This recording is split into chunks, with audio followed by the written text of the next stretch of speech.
on? What's up, all of you incredible people out there? Welcome to the #1 Attack on Titan podcast, according to an article. And we'll go ahead and we'll talk about that. Something that we found out, which is pretty fucking cool. I'm not gonna lie. It is pretty sick. And we'll go. I didn't know that people knew us like that. We'll talk to you guys about you know, just what the hell we went ahead and saw this past weekend. You know, I'm excited to go ahead and talk about it. But I'm your host AJ. This is Attack the Talk, and we're gonna continue on with season 4, episode 7. As you can see clearly, if you're watching either live with us on Twitch, or if you're watching at a later time over on Spotify or YouTube or wherever you go, you can go ahead and watch us. You can only see me and Zach. And that's because Lexi's not here. Lexi is feeling a little under the weather, and her voice is not up to par. She wanted to go ahead and rest and all that. She can't handle Gobby. Lexi can talk, but she can't hit those notes, and also she has a little headache and all that. So let's go ahead and let's wellness day. Send that prayer and support over to Lex so that she has a speedy recovery and she can join us back. I'm convinced, and we're going to go ahead and talk about it. I'm convinced somebody got her sick. I'm going to go ahead and talk about it, though. But, yeah. So, Zach, how are you doing? Ooh, wait, hold up. We got plots and schemes going on. We got sabotage. Let's just say that we went ahead and we met a certain somebody over this past weekend. We met a friend. Oh, you know what? On some real shit, my mucus is fucking yellow. Hey, I got some. You know who you are. You know who you are. We got some bones to pick, brother. Oh, shit. Hope you hop in chat today. Yeah. Roast your ass. So, I've had a headache the last 2 days. Really? My snot's been like kind of yellow. Oh, damn. But the thing is, on Saturday, I won't say what we did, but when I got back, my dad was sick. Really? Yeah, and I just assumed it was from him, but nah, I know who to blame now. I know who to blame. Hell yeah. We got some cool stuff happening over in chat. We have, again, our favorite Jaeger, Jacob is live here in chat with us. We have the Tish. Tish is too tall. She likes to go ahead and describe herself as over on Twitch. Tish is here live with us.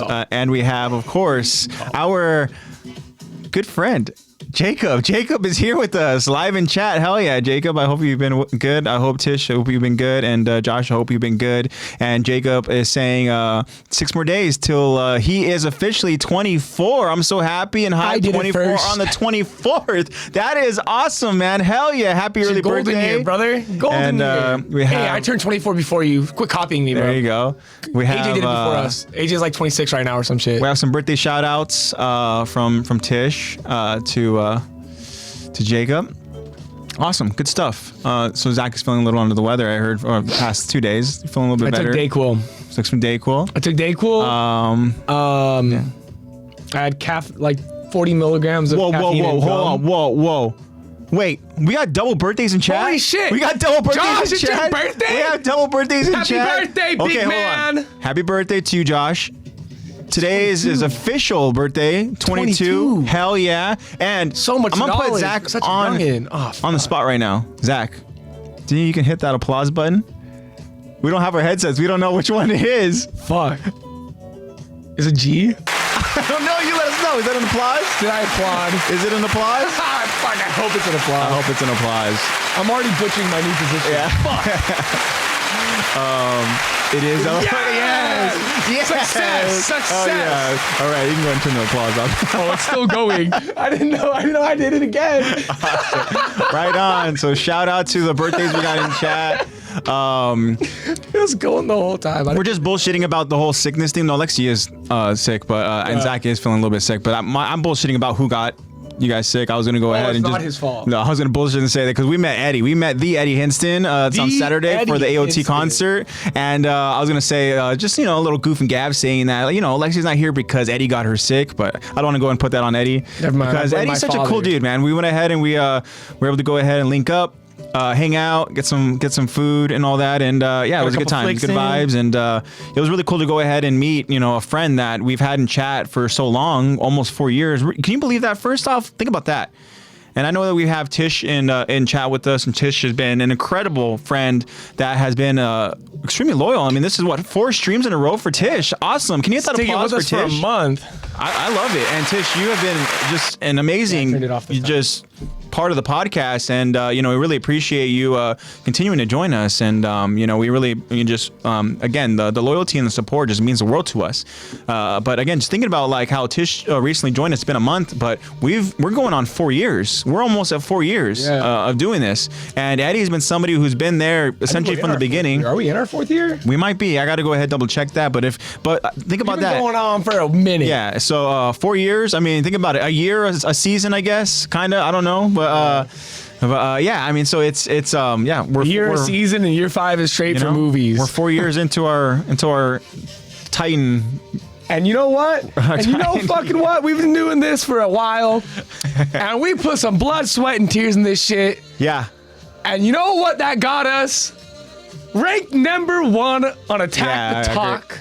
Or Attack the Talk is ranked 1 for Attack on Titan podcast. Yeah, you know what's funny is that, so kind of on the same topic of the concert, and we'll talk about that, of course. Yeah. Oh yeah. And I'll continue talking about Eddie, but yeah. So to the topic of why I said the number 1 Attack on Titan podcast, according to an article. Well, I was kind of curious, and while we were all just grubbing over at on Saturday after the concert, I was like, fuck, let's go ahead and let's see what other podcasts we got, because we're talking about the podcast and stuff, talking about just the amount of years that we've been doing this, and the friends that we have along the way, and the friends that we have literally never met, but you guys are friends nonetheless. And so I was like, what other podcasts they got going on over here? So I went ahead and I searched up, and you guys can go ahead and do this if you want too, just to go ahead and kind of confirm, make sure that I'm not seeing things, that we're not seeing things. But what I did was I searched up Attack on Titan podcast on Google, and then I went ahead and I looked down. Really, the first article, it might be the first or second article from, I believe it's FeedSpot. I could be wrong there, but there's a top 10 podcast list, Attack on Titan podcasts that you need to follow in 2025. And I was like, okay, let's go ahead and let's see what other podcasts they got going on. Not even thinking that we would be recognized in any way. We weren't even like, us being on there wasn't on the radar. Yeah, I was just thinking that, okay, these are going to be other podcasts that, maybe they're a little bit more well-known and stuff, because we're growing, no doubt. And we have a lot to go ahead and to grow.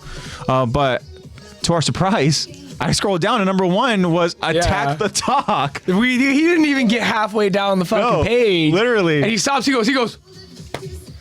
Yeah. Checks his glasses, he's like, guys. I couldn't believe it. So of course I went ahead and mind-blowing. I shared the article to all of you. I showed you guys over at the table, and we're all just kind of also celebrating, hanging out together, but also celebrating just all the work that we put into the podcast together, and even all of you as well. I mean, because again, you guys are taking be so much time. Without you guys. You guys are taking so much time out of your guys' lives and stuff to go ahead and support us and join us and be on this adventure with us and talk AOT with us, and it's cool. Like I've talked about it before, where just because we're on the screen, you guys are on screen as well over in chat, but don't think that you guys aren't a part of the podcast. You guys are all very much a part of what has been created here. And I've been on record to say that if it wasn't for you guys who tune in and join us, and are able to go ahead and connect with us and hang out, we wouldn't be doing this. We wouldn't be putting in the work just to go ahead and be in a room and talk, amongst the 3 of us, obviously including Lex. But, it's kind of like, the podcast really took a life of its own once everybody else was able to go ahead and be really connected, live, together. Yeah. And you guys know that I love those open forum discussions, those breakdowns. I love just kind of, having, Q&As live, together. And I love when Josh goes on to go ahead and give us incredible facts whenever we're talking about a certain topic. Hell yeah. That's, obviously important to just the episode at hand. And, just everything that you guys all really bring to the podcast it's something that we really just appreciate, and we are number 1. So it's so freaking cool. Zach, you want to go ahead and hit that applause again? It's so badass. Wow, we're number 1. We'll let it simmer a bit. Yeah, it just says we are number 1. Or I try to do the best SpongeBob voice that I can do. That was pretty damn good. But Josh, in all caps, number 1, damn right. And our key suspect is in chat now too. He says, hey, I was a live witness. Oh, Eddie's there. Eddie's here in chat. Yeah, What's up, Eddie's in Eddie? chat. He's hopped in. Hell yeah. Our Eddie's witness here. to being number one. Yeah. Online. Thank you for the recognition. Yeah, it's so cool. Yeah, bro, you got us sick. What the hell, man? No, we were just bullshitting, bro. You didn't get us sick. No.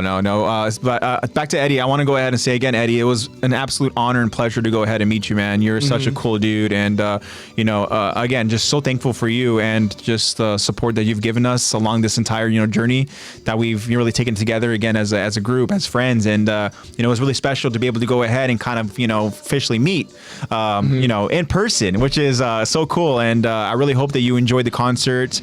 I'm not going to get into the crazy adventure that you had on that Saturday, but let's just say that Eddie himself had a mission, and I want to say, bro, mission was successful. While there were so many obstacles, while there were a lot of adversity, Eddie was determined to go ahead and still make it to the concert, to still go ahead and link up with us and hang out. And I want to say again, it was an absolute pleasure, and I had a lot of fun. And one thing I mentioned to you is that, like, for me, I don't really go out like that. I'm not like I don't really.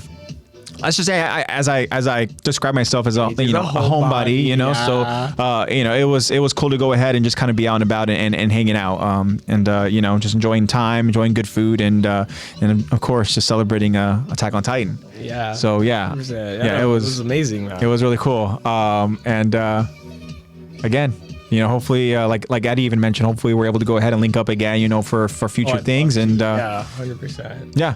And it was a great time meeting you, man. Eddie is a man with a can-do attitude. I feel you. 100%. Bro's got a can-do attitude. It was a blessing being around him. Food, good vibes. Glad we got to talk a little bit about sales. He got me going a little bit.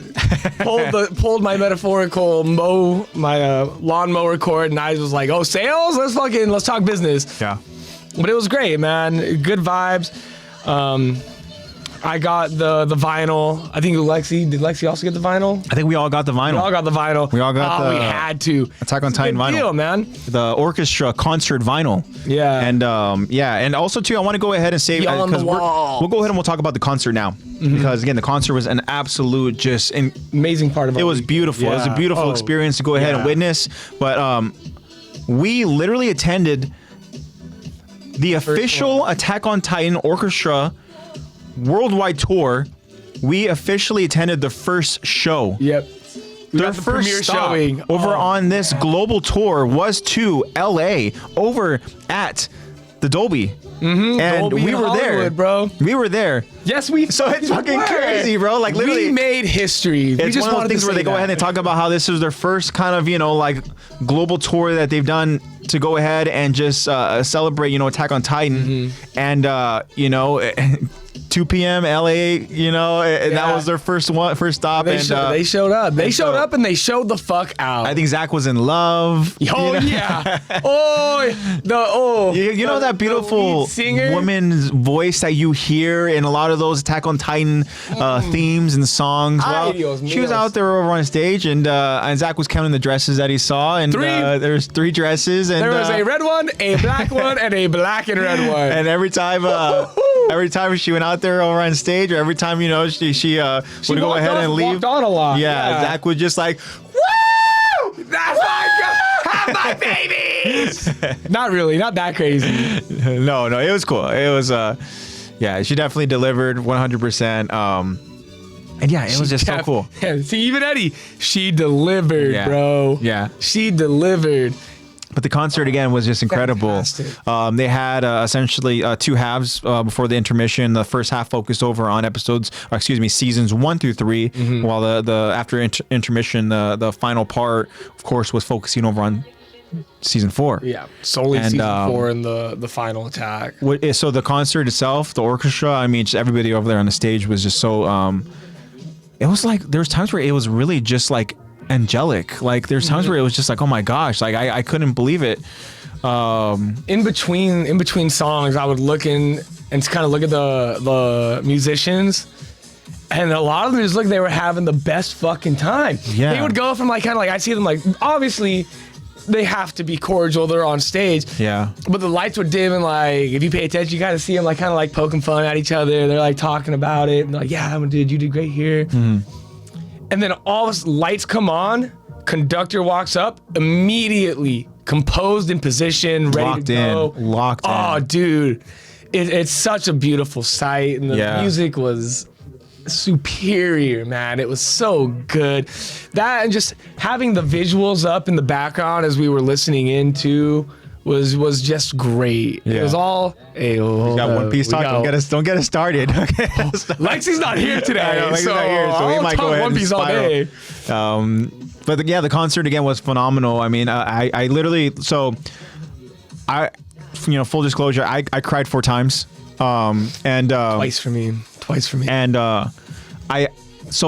as they were playing the different tracks, they also had a screen that was showing essentially just the story, the scenes of the story, all just kind of like, so well done in a compilation that really fit the song and stuff, focusing on maybe a certain character, focusing over on a certain kind of story plot. And, there's times where I literally was just like, I was so locked in. I was just feeling every bit of the performance and everything. And, just really embracing it to the point where I forgot that they were playing this live. That's how so well done it sounded. It sounded like the actual song. It sounded like you just play it and you're just like, let's say for me, like I said, I'm homebody and I just kind of just cranked that song, a full blast. And I'm just like listening to it. And then, that's a whole experience on its own. But as I'm watching certain scenes also play out, like, I couldn't help but just be so immersed in it that I was just like feeling the emotions and thinking about the journeys. And also again, when like we talked about during the intermission, like there was things that we were seeing that we had talked about that week. Yeah, we were like, we just talked about this. We 3 just days talked ago. about that. Yeah. Or like even stuff where we mentioned about how I was like, wow, like there's a certain detail there that we saw that maybe we missed and we didn't talk about and stuff, and you see something new every time you watch this show, man. Yeah. And there were a couple times where I looked over at AJ, and I kid you not, I'm gonna give you guys the view I had of AJ. Yeah. Oh shit! Speaking of nerds, I'm kidding. No, Kyron's here. Oh shit! What's up? My son. But yeah, Kyron is here. AJ, What's AJ up, was nerds? glued. Not even like, because I look over and I see Luca and I see Lexi, and we're all kind of like, the 3 of us kind of looking into like the instruments and the orchestra and the keyboard and the guitarist. And I look over at AJ and I just see straight into the screen, just I'm locked in. Like I could feel the emotion, not even from the music, from him next to me. It was like you were just dialed into it, so you were completely immersed in the moment. It was great. Oh man. Yeah. I wish I had my drink inside. I know. I went ahead and bought myself a little drink over at the bar. I was hoping to go ahead and take it into the theater, and then you were told that you couldn't bring any food or drinks. You had a drink, and we walk in, everyone has to go to the restroom. I'm like, I'm gonna go to the bar.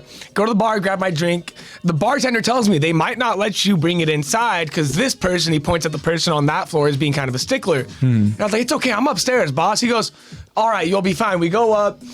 I'm walking in, I have drink in hand. It's not like I'm walking around showing it off, drinking it. We're walking in, and the lady goes, you have to finish your drink before you bring it in. Yeah. And without skipping a beat. So literally, we all went ahead and looked at Zach, and then Zach was already just like halfway done. Yeah.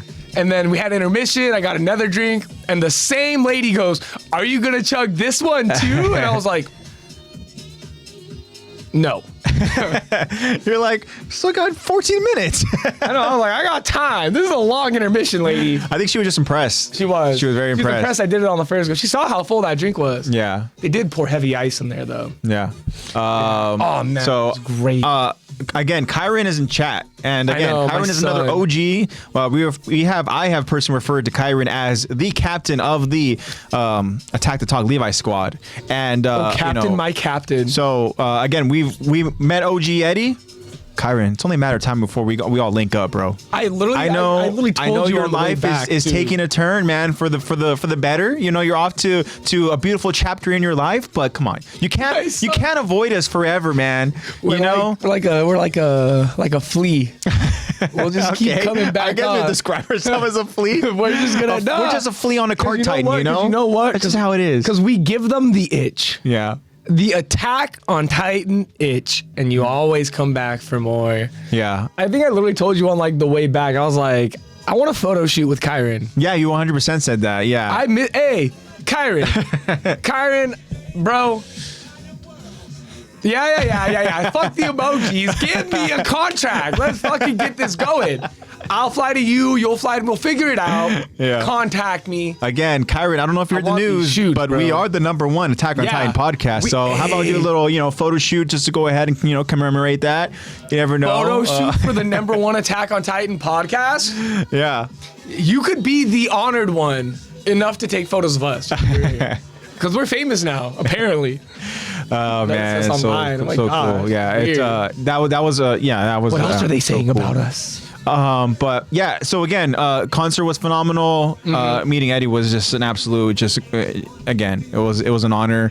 And where do you guys actually on a website? Yeah, we actually were. So if you go ahead and you search Google, you just type in. What I did was, I just typed in Attack on Titan podcast. Right, Attack on Titan podcast on Google. There's an article, I believe, by FeedSpot, which is either the first or second article, and it says the very first article that you go ahead click it. And then, so what does it say? Down. It says top 10 best Attack on Titan podcasts to follow, looking right? Looking for Attack on Titan podcasters to listen to, or for you to outreach campaign to promote your brand or product. Our Attack on Titan podcasters list is what you need. Yeah. #1, no fucking shit. It's the first thing. Yeah, Attack the top. You know what's crazy, Kyron, is that I mentioned it earlier in the podcast today, but I was just kind of curious. I was like, are there any other Attack on Titan podcasts? So as I searched that and I see this article, I'm like, okay, let's go see, who else is making, content like this. I had no fucking clue that I would go ahead and see our podcast literally #1. I was like, oh shit, hell yeah. It's so fucking cool. But yeah, there's 9 other saps on here. No, I'm kidding. You guys all do great work. No, honestly, again, just like any incredible. Want to do a collab?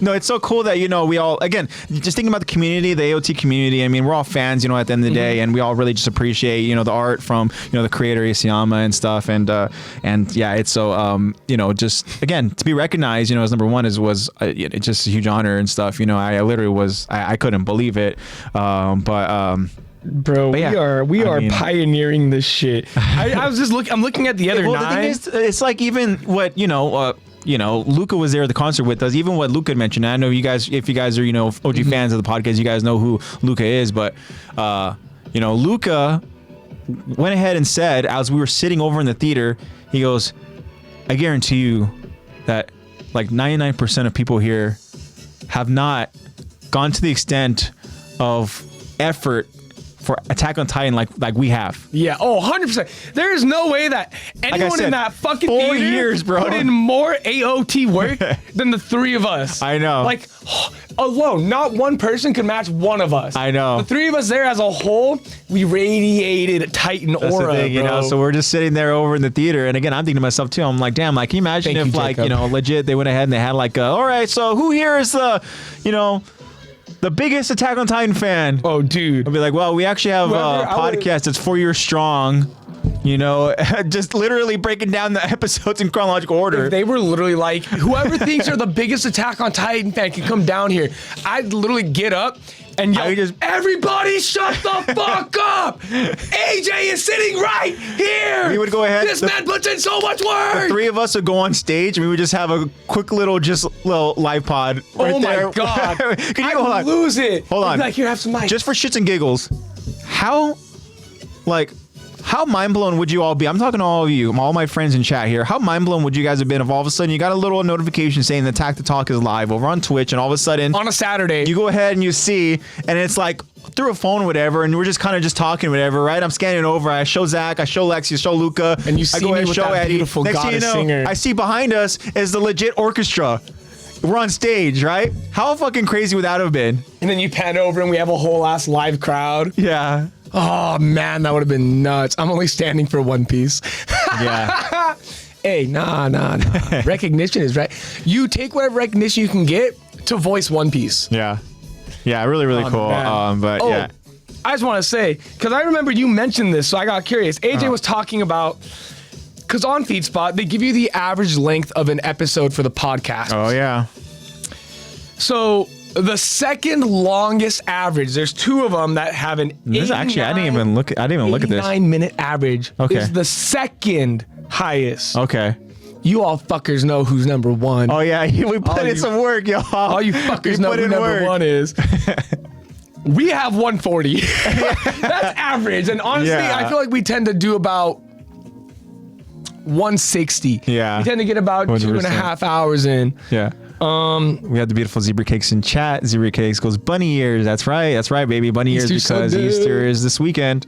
Yeah, after that, the next highest is 67. And I remember AJ specifically brought up the 30-something minute one. Yeah. Bro, we could not function in 30 minutes. No, hell no. We were Can you imagine if we were on a time crunch? We're at 28 out of our 30 and it'd be like, all right, guys, so that's the podcast for you. Thanks for coming to the Attack on Titan podcast. Our closing is literally like 30 minutes. Fuck, especially if we're like delusional. And oh, yeah, dude. We love being yappers, bro. Oh, my God. Hey, we love you guys. Yeah. We put in some work for y'all. Can attest.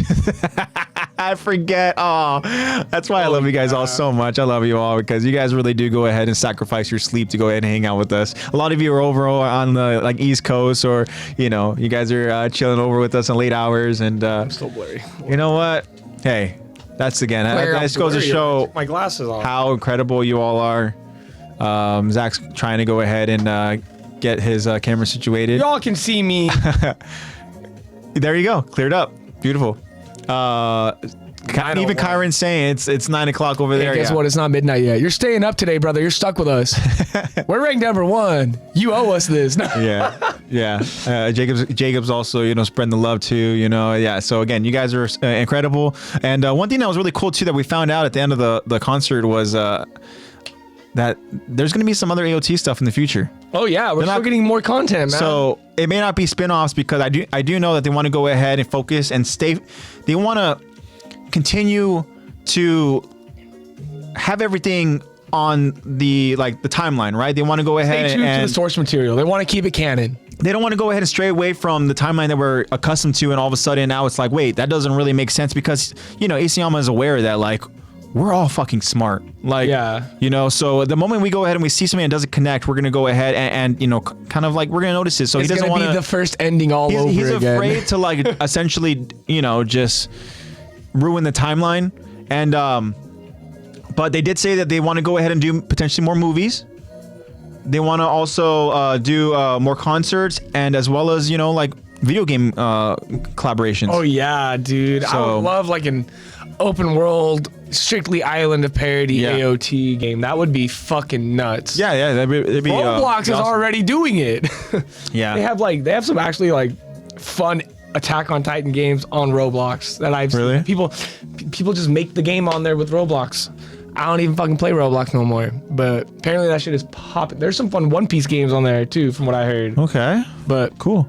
Again, I don't Roblox. So it wasn't really exciting to go ahead and find out that they're planning on doing some more stuff in the future. I saw in chat earlier, you guys, some of you were mentioning about the songs that were played. I'm almost certain that the set list varies with concerts. I think they go ahead and they play different songs, and I know that they have different scenes and stuff because there's some stuff that I saw online where I saw from other concerts that they were playing different. There's just something about that spot right there, but they were playing different scenes. Josh said I DM'd the set list. I think each concert's supposed to be its own unique experience. Also, we have 2 Q&As to go ahead and cover today. Oh shit! I got so much work to do. Yeah. Are you able to get into the IG? I'm not in it, but I can still get to the results. Yeah. If you're able to go ahead and see the results, that'd be awesome. So 2 polls or Q&A? Q&A. 2 Q&As. Yeah. Oh, then I can't get to the results. Okay. Let me see if I can go ahead and do it. Yeah. Polls I can get. Q&As.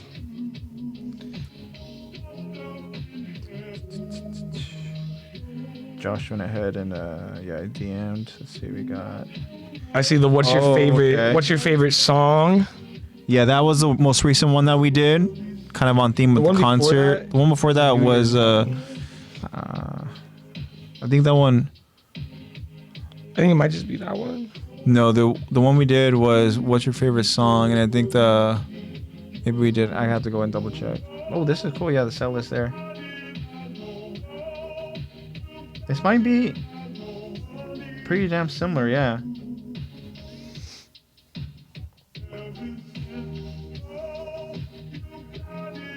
I want to go ahead and see if like they have it by chance. We're without Lexi for one episode. We're already struggling. Oh, they have the. I'm gonna play the Attack on Titan Beyond the Walls World Tour, the official concert. I'm gonna go ahead and play that soundtrack. It felt like, oh, this is a note that I missed earlier when we were talking about the concert. You know, I feel like normally with anime, the music is adapted to match the animation. Mm-hmm. It was so refreshing having a set and a show where it felt like the animation was edited to match the music. Because I feel like we don't get that very often at all in cinema and entertainment is just matching the film to the music, keeping the music true and matching the film to it. So it's just a nice little breath of fresh air. And I think they did an amazing job at getting the correct scenes for the songs that they were playing. And like the second I heard the theme from the chase with Kenny, I knew exactly what I was in for. I knew exactly what images I was gonna see up on the screen. I just didn't know what order. Yeah. And oh man, they did a fantastic job. Her voice is so good. Thank you, Tish. That was the other one. You're right. It was Family Feud questions. You're right. Oh yeah. We do have some responses to that. Bobby, our good friend Bobby, went crazy with some of the questions, and I can't wait to go ahead and talk about them. Oh, that's sick as fuck. Josh saying Attack on Titan's final 40 seconds will always be amazing. Yeah, that one's on here. How far does the mouth? Actually, I can't even read the tiny one from here. For the chat, the tiny chat. Can I pull it up on my phone? I think it's on there. I don't know. Maybe not. I feel like I'm missing your chats here and there. I want to be able to see you guys. What you're saying, Josh. Oh, Josh saying the current song. Yeah.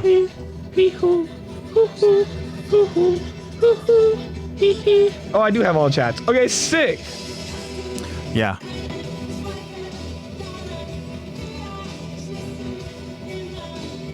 It's so crazy, like hearing this, and then like again, it sounded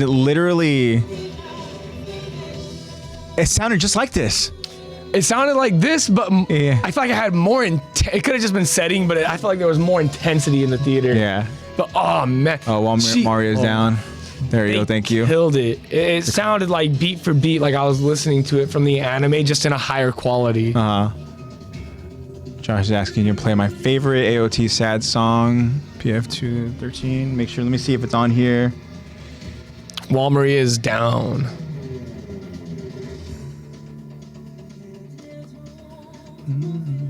No, the voice actors were not there, but No, that would have been fucking I don't even crazy. think they played any lines. No. It was just music. Call of silence. Call of silence. It's open. Uh-oh. Oh, bless you. Bad. Yeah. Drink Y'all know it. we're going to be grubbing. Bless you. I already pulled a U and I dropped my phone. It's the chair. Hey. Oh, you want to hang out with us, huh? Yeah. Thank you. Kyron said that they had an Avatar The Last Airbender concert like that, and I'm Yeah, sad they that I did. couldn't go. I wish I had gone to that. Hey, Kyron, my son. Let's have a father-son day and go watch the movie of when they're adults. Bring it out here, bro. Come on. Let's go watch that Avatar The Last Airbender movie. That'd be sick. That's gonna be such a good movie. All right. The puppies! The puppies. I know. They can't stay with us, sadly. No, they can't. All right. And she hit these notes, too. She hit all these notes. Oh, yeah. God, Crazy. she's so hot. God, she's so beautiful. That's Her voice, I love. Oh, here, bro. Do you want to go ahead? You can get your stuff first, and also here's I got a cup of tacos. for you. Thank you. And then you can go ahead and get your tacos, bro. Oh, bless your soul. You're so kind. What I'm gonna do now is I'm gonna go ahead and it's delayed, Zach. Kyron says. I don't even know what's delayed. Me or Coming the back. chat? Leslie Odom Jr. is coming back to Hamilton. Gonna sell my kidney to go back to New York. Jesus, Tish. Wait, you're saying the movie's delayed? Oh hell no! Do you know? Do you know when they were delayed it to? Have you seen Avatar: The Last Airbender? Don't think so. No. Zebra Cakes in chat now. We gotta talk. You gotta get this man to watch Avatar: The Last Airbender. I haven't seen Naruto. He has not seen Naruto. Wait, where'd Naruto come from? Leslie Odom Jr. is coming back to Hamilton. Gonna sell my. Oh, fuck yeah. Unrelated, what do you guys think about the new Frankie voice actor? I think he's cool. Okay. I just need to hear. You don't know what it sounds like yet. No, I don't. Do you want to hear what it sounds like, or do you want to just wait till you watch the episode and see for yourself how different the voice is? No, I just go. Yeah, I just go. No, wait. I don't want to hear it right away. No, Wait. you can wait. You can do whatever you want to do, bro. Sorry, you're I know what my Frankie sounds like. Oh yeah. Never mind. AJ's not affected by it. I forget. Okay, this is not me. Down here at the bottom. I don't know who that is at the bottom. That could be. I think it's me. It's enchilada. Yeah, that's you. Give me that enchilada. Is that your burrito too? Damn right, bro. I think it's obviously different, but at the same time, he's trying his best. Yeah. It is obviously different, but the thing is, they worked. Him and the previous voice actor worked together for a long time, and honestly, I do miss the rasp. that's all I miss. That's all I miss, and I think he'll bring it back. I think he just needs time to kind of warm up to it. Bro, come on. Well, you're not gonna hear it anyways because you're in the freaking dub. So I'm gonna pull up this voice for what you. What is that tone? What is that tone? Do I sense a little dub slander? No. We're all friends here. There's no slander. I'm just a little salty that you're not gonna feel the pain that I'm feeling listening to the voice change. Okay, hold up. Hola.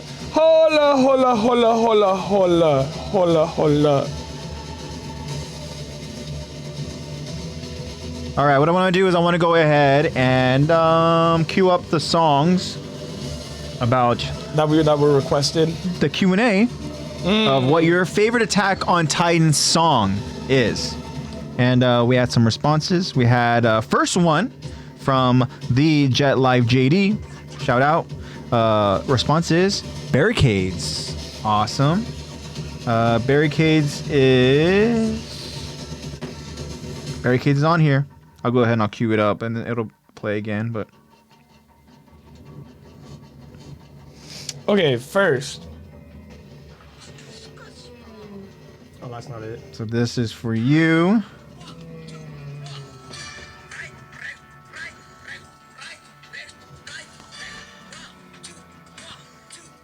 That's the new voice? No, this is the old one. Oh, For okay. your reference.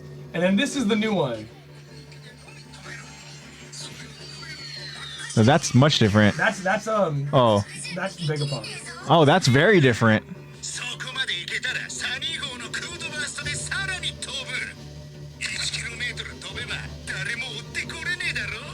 That's Frankie. Yeah. Okay. Versus.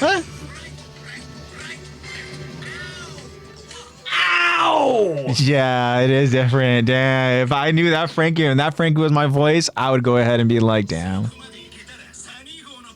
Oh, shit. It's Sunny. There's no Sunny. It's Yeah. Sunny. It's like Tish said, that rasp, you know? It is. That's all we're missing. That's all we're missing. And you know what? Oh, good smell, flavor. Oh, I love that shit. All right. So like next this getting response we hit. got is from Tish. Tish response to favorite AOT song is Call of Silence. When they Keep that find out one their up. parents have real names and it's not just mom and dad. No, seriously, that's what it feels like. Call of Silence. Make sure to go ahead and cue that one up. Gotcha, Tish. Thank you so much for the response. Right, rift, right. Bobby says, I don't know the exact name, but either the track once the... Maybe you guys can help me out here. Let's all help out Bobby here. So Bobby says, I don't know the exact name, but either the track once the Colossal kicks the hole, or... I think that's the one that Josh mentioned. Okay, or Aaron versus Annie Part 2 in Walsina. Interesting. Oh, that's Oh, Josh, right on cue right there. XLTT. Okay. I gotta take my glasses off because I'm not a fuck these tacos up. Okay, got that one queued up for Bobby. Eddie just put an emoji. Eddie just put a little emoji over here as a response. Yeah, love it. It's just Eddie, you got to hear him live, bro. Yeah, that's true. We have Herify, Josh. I'm guessing that's you, Josh, in chat. Shingeki PF medley easily. Interesting. Okay, let's go ahead and let's get that one.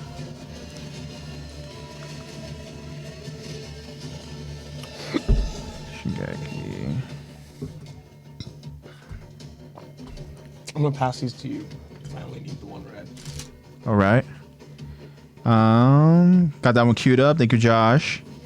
And then Jacob has his as well. I'm guessing this was the song you mentioned earlier. It's the Jaegerist national anthem. I know. So we got VCPA. Okay. Let's get that one queued up. Oh, beautiful Jaeger, God forever make you reign. PF. That is 2013 0218. 2013, 0218. I'm so sorry. I'm doing this right. This is Barricades right here. This is Barricades. We got Barricades. Barricades is for the Jet Life JD. An ordinary day. That's what Josh wants to hear too. Okay, queue up an Ordinary Day too. Gotcha. Wait, is it not only AOT songs? Yeah. This is for AOT songs.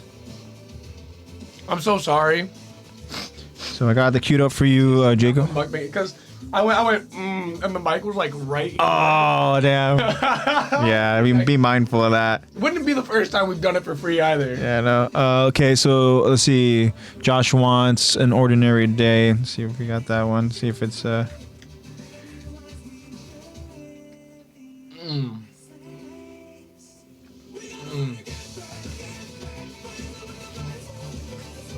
I got that one queued up by Koto Yamamoto. Awesome. And then those are the responses. Yeah, the responses that we got. Awesome. Can you hit that applause for me, please? For our awesome friends who went ahead and responded. An Ordinary Day is one of my most haunting OSTs I've ever heard. Oh, shit. All right. Cool. And Kyron, if you want to go ahead and respond, you can go ahead and respond to us over in chat about what song you would like to go ahead and get queued up as far as your favorite AOT song. For those of you in chat, your queue recommendations can be put in chat. Yeah, that's what I'm doing right now. You don't have to message us. You can just put it in there. And now what I want to do is I want to go ahead and get your guys' Family Feud responses to send us your best AOT Family Feud Q&As. Fuck yeah. Oh yeah, Eddie says the Footsteps of Doom was terrifying live. Yeah. Damn right it was. My gosh, yeah. that was insane. Yeah, I couldn't believe that one. For feeding me, I love you. You're awesome. I got you, bro. I got you. I wouldn't be here without you. This man does too much for me. I'm spoiled. So Bobby's got himself 3 questions in here, which is awesome. Bobby came in ready to go. Bobby, how much do you watch Family Feud? That's what I want to know. All right. So these do need answers. Oh. Hold on. Bobby's first one. He actually has he has answers for this one. Oh, he does? All right, yeah. So Extra Bobby's work. Good shit, Bobby. Yeah, Josh goes, I don't watch Family Feud, so I didn't answer. Yeah, that's true. It's That's okay. So you know. Kyron says Call of Silence or Rumbling Theme. Let's see, we got that. We got Call of Silence, so I'll go ahead and I'll cue up the Rumbling Theme for you. Rumbling. I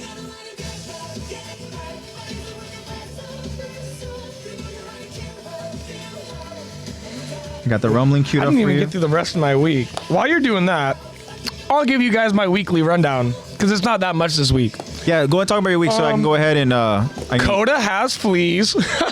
Pup date. All of my pets have fleas. So, yep, that's us. I gotta go ahead and get myself work. Went ahead and I thought there was some in the bag. they're all freaking little knives. Oh, they're all just knives? Yeah. Damn these guys. Okay, I'll give you guys my weekly rundown. My dogs, I got 2 dogs and a cat. They all got fleas.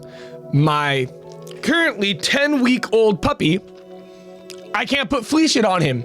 He's got 2 more, he's gotta be 12 weeks. And I listen to the box. I'm sure he'd be fine, but I listen to the box. So I put flea collars on the other 2. I don't have fleas. No, I clean myself. Thank you very much. I don't have fleas. I took a shower today, I cleaned myself. But hey, I will say this. If you ever need your dog or your cat defleed, send them my way. I have now picked not 1, not 2, not 3, but 6 fleas out of my dog's butt. Okay, I walked into that one, huh? Yes, he did. I picked 6 fleas out of Coda in the last week. Bro. You know, I'm gonna be completely honest with you. That's what Coda gets for freaking rummaging through the bushes. Bro, he's jumping on the bushes. Oh my God, he such likes a good theme too. Oh my God. He likes really cramped spaces. But he gets them from Trouble because we have another dog named Trouble. That's my sister's Do dog. you have fleas too? Yeah, he already asked. I showered today. I cleared myself out. But I'm dead serious because me and the pup, my life's very boring now. My life is pretty boring, except for the concert. My life's pretty damn boring. This dog, I swear, AJ, he's so fucking smart for not even 3 months old. My mom told me today, I didn't know this because I go to work in the morning. My mom leaves work after me and gets back at like noon. She gets back way before me. She lets him out to go to the backyard and potty. I do bathe him in Dawn. We actually took a Dawn and vinegar, apple cider vinegar, a Dawn and apple cider vinegar bath together. Because the apple cider vinegar kills the fleas and it's good for their skin. So no, trust me, he's in good hands. He's taken care of. But so what I've been doing with Coda is when I say go to bed, he doesn't do it. Go to bed, he doesn't do it. Go to bed. I take a treat out of his bag and I put it in front of his face. And you know, everyone knows puppies. You put a treat in their face and he goes, and tries to bite it. And I pull it away and I go to bed. And I put the treat. If this part of AJ's desk is the front of the cage, I hold it here. I go to bed. And he walks in there, sits down, and I give him the treat. Today I'm heading over here, right? This is like an hour ago. I told my mom, hey, I'm gonna let him roam free. If you get tired of him, just put him in his kennel, tell him go to bed, and if he walks in there on his own, give him a treat. She goes, when he's bored of me, he just goes to his bed. I don't tell him shit. When he's bored, he does it on his own. I almost cried tears of joy. I was like, oh my God, he goes to his bed. He doesn't do it when I'm home, motherfucker. Doesn't do it when I'm home. We're not scalping my dog. Shave the hair off. No. I think this was a response to Jacob. I think Tish was responding.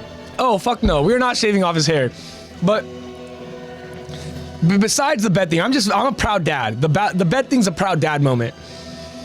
But I kind of gotten him into the habit of when I let him inside from the backyard, if he sees me walk down the hall, we go straight to my bedroom. Anytime I walk down the hall, he goes to my bedroom.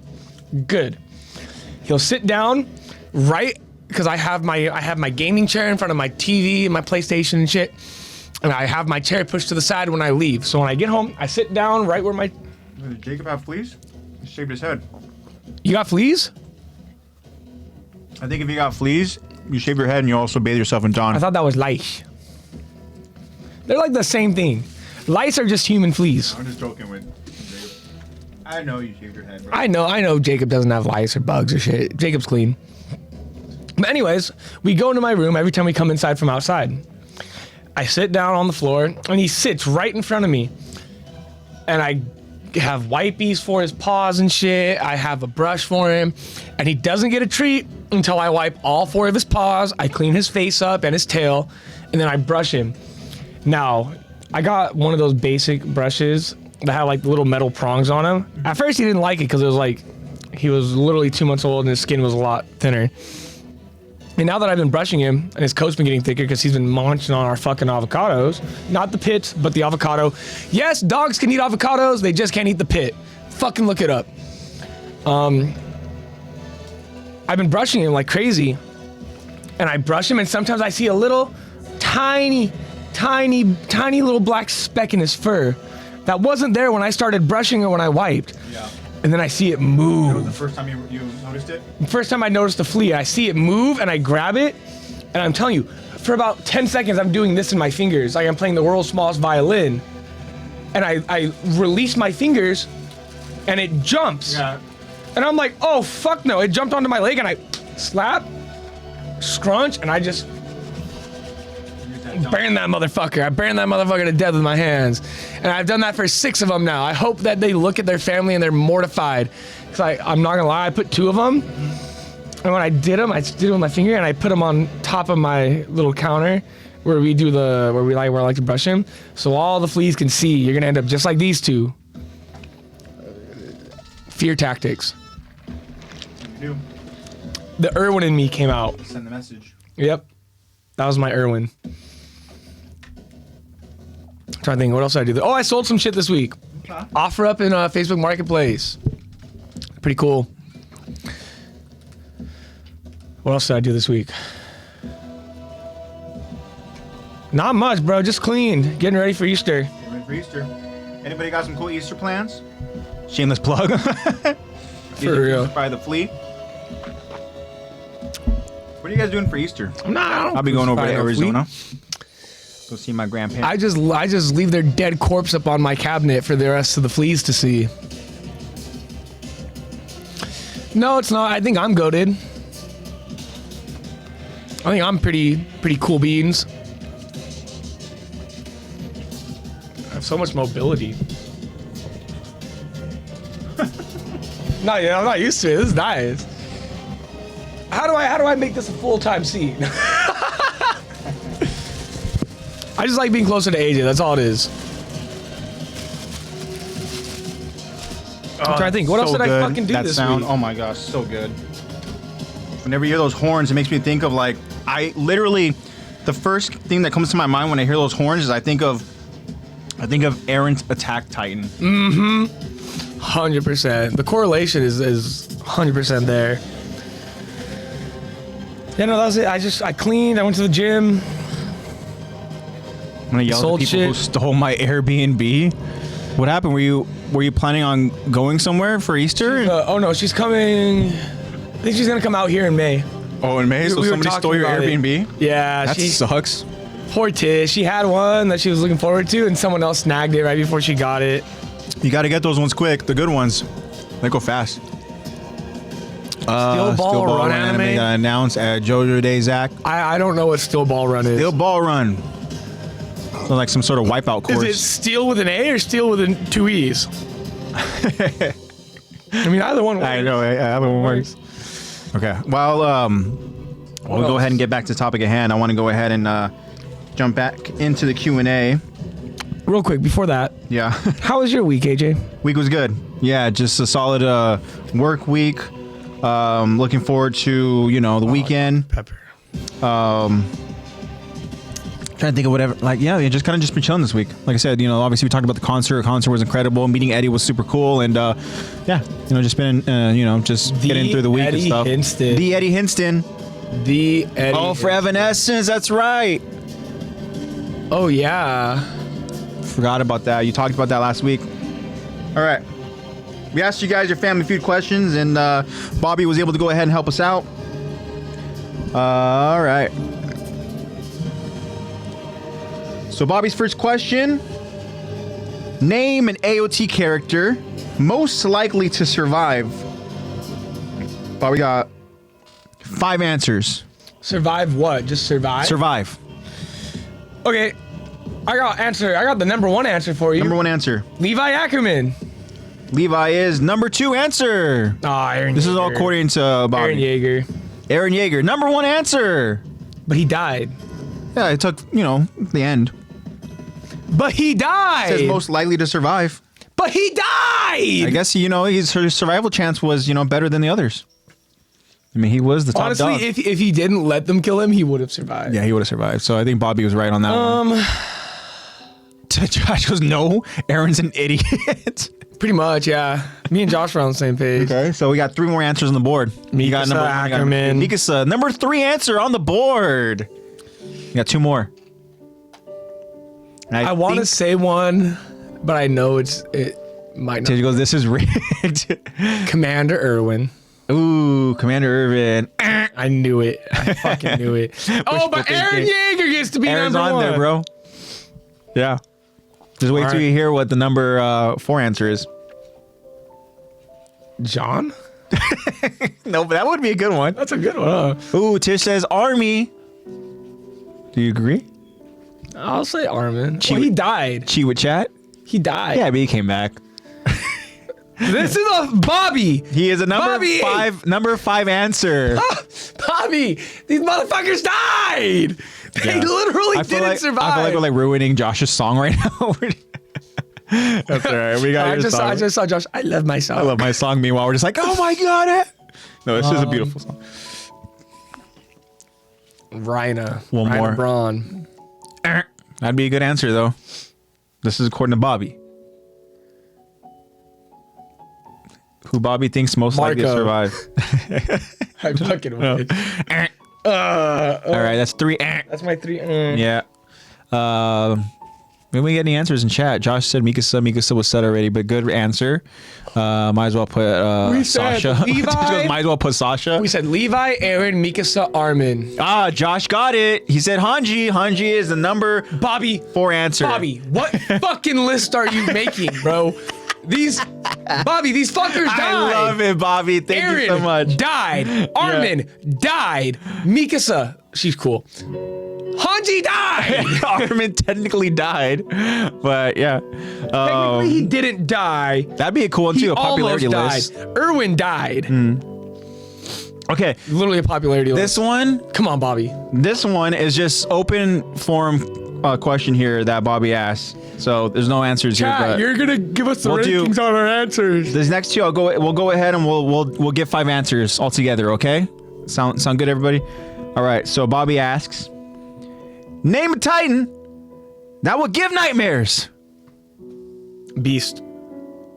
Do we agree? Do we think Beast would be number 1? No, Beast is not number 1. Beast Okay. is Let's try to go number 1. Number to 1? 5.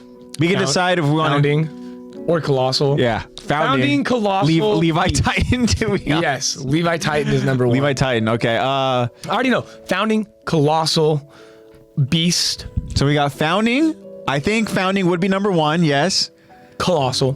Colossal. Tish says Cart. That's just not even on the list. Well, we'll do 5. Okay, just for the sake. 'Cause I know we have like ourselves like I think 9 different Titans. So we got. I agree with Founding, Colossal, and Beast. Depending on the animal. Yeah, depending.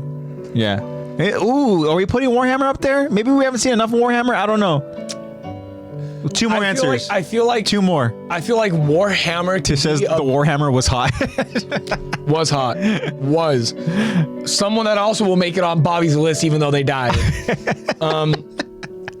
The Warhammer could be scarier than the Beast with the right wield. You know what? That's the thing is that there's some like I feel like it really depends.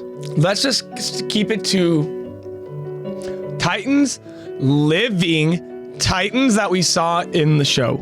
So Yeah. not These are so when you think of the like for example the Founding Titan, like who are we thinking of? we're thinking of Aaron. We're thinking of Aaron's Founding Titan. So it'd be like the one that you are most familiar with.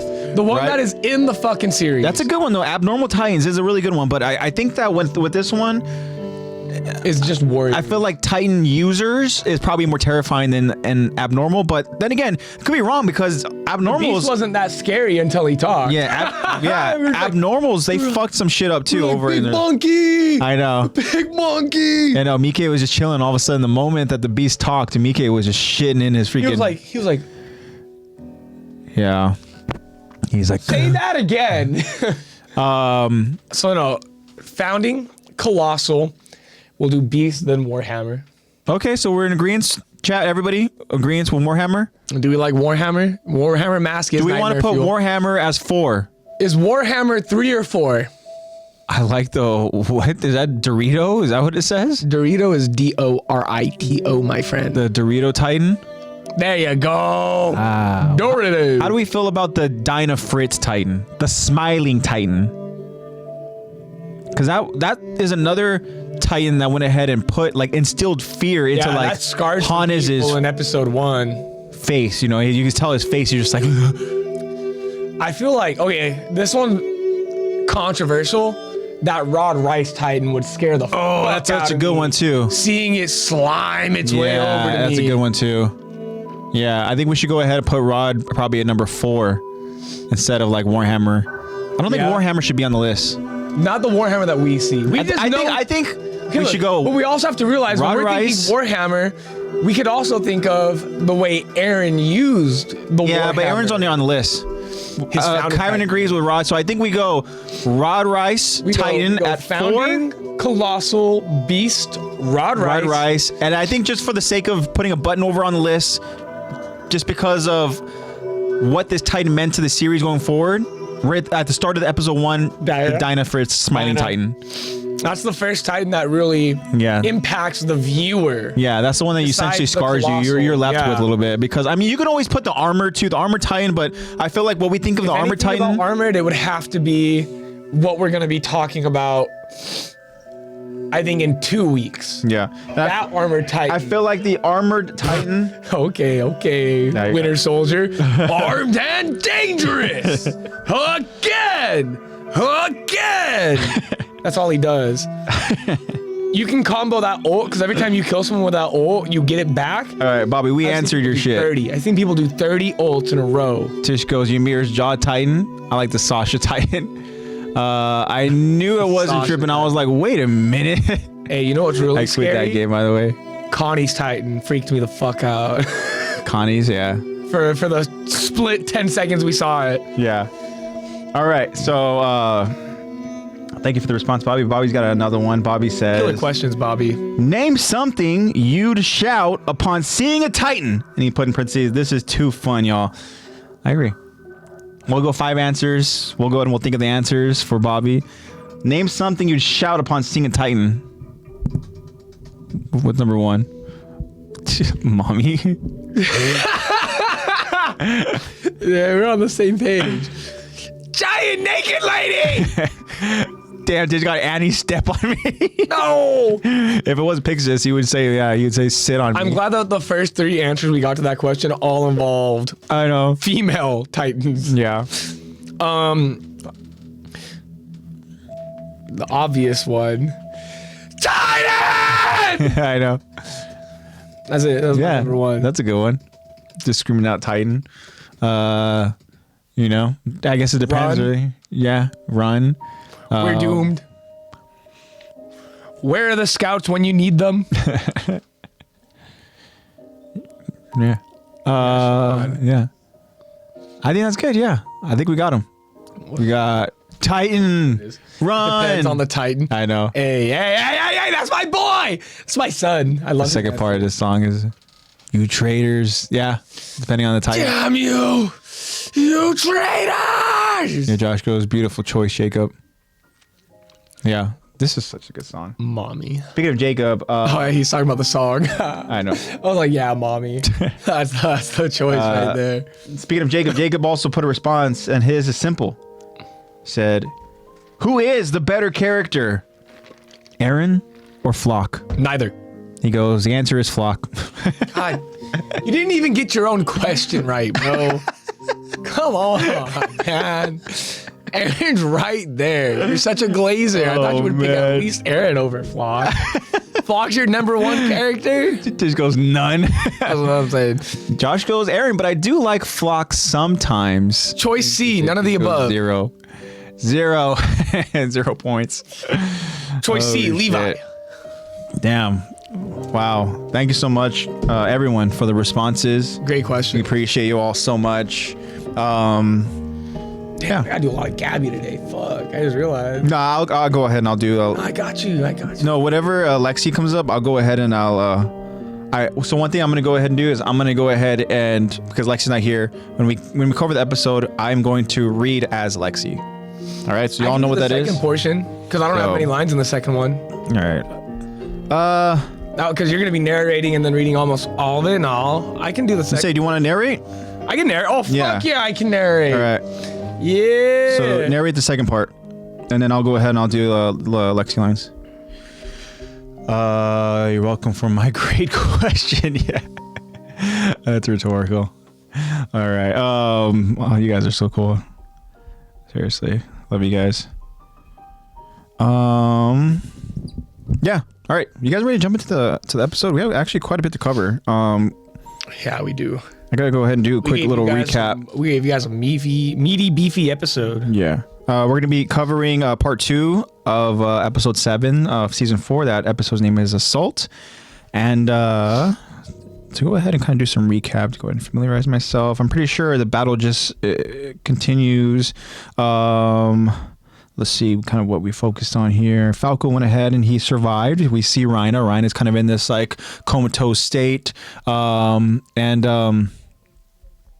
knocked out and defeated. Falco still is not aware of what's happening here because he was even like, you got people that love you out there. You have people like, Udo. Sophia. Yeah. And a bunch of other they're gone. The Beast Titan arrived. There's one thing that's obviously a very important thing that we need to go ahead and know is that Beast Titan arrived. Levi arrived. We got the Titans versus the Scouts. Aaron's kind of like, he has his own plan, of course. Mikasa's there to go ahead and protect Aaron. Yeah, all that good stuff. So essentially, we're going to continue on with the battle over in Liberio. Gremlin. What we got going on here? My evil song next. Kyron says, bro, Ymir Jaw Titan should be on the list of Nightmare Titans. I'm sorry, but I just thought about it. Yeah, you know what? I feel like it just really depends on what Titan you think is more scary. If you think that Ymir is more scary than the Dinah, then yeah, we can put Ymir's Titan over there. She looks like a gremlin. It's all subject to change. Yeah. Hey, you got a job offer, bro. What's your say? High age, my personal hype. Fuck yeah. Awesome. Me and all my homies hate Marlians. Me and my homies, all my homies hate Marlians. Damn, this song brings out the best in people, doesn't it? It really does, huh? Dude, hearing this bass live. Oh my god, it's crazy. And seeing just the pure destruction. Another thing too is that watching the different scenes, I'm just constantly reminded how like tragic Levi's story is. Oh yeah. There's so many characters that go through just tragedy, but like Levi's is so constant. Bro, when they're going over the fight in the forest of giant trees. Yeah. All I could do was feel pain. I was watching everyone die. Yeah, I know. And then it's like it felt with the intensity of the music. I was reliving all those deaths, and then just seeing Levi's numb fucking face. I know. And then we get Kenny, and then we see his face again. And then it's like the slightest bit of emotion we get is Kenny dies, and he's like, and then he, with the whole Irvin story and everything too, and we're just like, damn, man, Levi's really gone through it, man. Now that motherfucker's in a wheelchair with one eye. He's in a wheelchair. One eye. He's got like, missing fingers. Yeah. Damn. I love Levi. Jacob goes, hey, Ottawa should have took Levi's place. You mean Levi dies? No. Oh my God, can you imagine? Damn, this song's so good too. Oh shit, who's the one who freaking requested this one? An Ordinary Day. Is this you? Is this Josh? Damn, this one's good. I think a couple people requested this one. Yeah, I think so. Levi is Aura incarnate. No, he really is. Alrighty, y'all. But we're gonna go ahead and jump into the episode because we do have a lot to cover. And please stick around with us. I know some of you guys were like, okay, well, oh my God, it's already 7:40. I didn't even realize. You guys go a little, We're having fun today, huh? Sometimes go silent whenever we cover the episode, which is fine. And I hope that you guys are silent because, you guys are just in awe of our voice acting. I'm kidding. I just like listening to us talk. But again, I can't stress enough, guys. I really do love whenever you guys are able to go ahead and just like chime in with your guys' thoughts on the episodes. Whenever we're able to go ahead and kind of just talk about the episodes together. It makes the experience obviously that much more fun, and I love, like I've stated before, just being able to go ahead and really view certain points from different perspectives, and I want to go ahead and see how you guys go ahead and perceive certain things, what you guys think about certain moments or foreshadowing moments or anything you guys went ahead and caught, or anything you guys are reminded of whenever you go and think about those very important moments, and guys, please, we're not your teacher. Just because we're talking doesn't mean you can't type in chat. Yeah, I mean, please, if you have a question, by all means, go ahead and ask it in chat. We'll go ahead and we'll get to it. Or if you just want to talk to us. Yeah, exactly. So again, Lexi's not here to go ahead and do her voices. There are going to be quite a bit of Lexi voices, and I will be reading them for Lex. That's my goat right there. He can do it all. I'm going to go ahead and read them. So I can't do voices. I can't do the Gabi voice. Hey, if at any point you want to tap out on the gobby and you want me to take a spin, I'll gladly take a spin at the gobby. That's good, bro. Well, I just gotta feel it. Aaron Yeager. So again, guys, this is season 4, episode 7. This is Assault. This is part 2. All right. Ready, bro? Yes, sir. All right, here we go. We resume the episode. Good? Yep. We resume the episode as War Chief Zeke, the Beast Titan, and Captain of the Scouts, Levi Ackerman, are finally going to have their rematch. Zeke grows impatient as he tells Levi in his Beast Titan voice, "Come on, show yourself." We see Zeke inside of his Titan as he says in his human voice, "You're running out of time, right?" We see a hidden Levi looking concerned as he looks at his pocket watch. Nearby, seeing the Beast Titan off in the distance, Falco runs, trying to come up with a game plan. Falco, figuring out a way to help Mr. Braun, thinks, okay, if there's anyone who can deal with this mess, it's War Chief Zeke. But to Falco's surprise, he hears someone call out to him. Grice! Falco takes notice of the one calling out to him ahead. Commander McGoth! Please, sir, listen! By the stage! But Commander McGoth interrupts Falco as McGoth grabs Falco by the shoulders. What are you doing?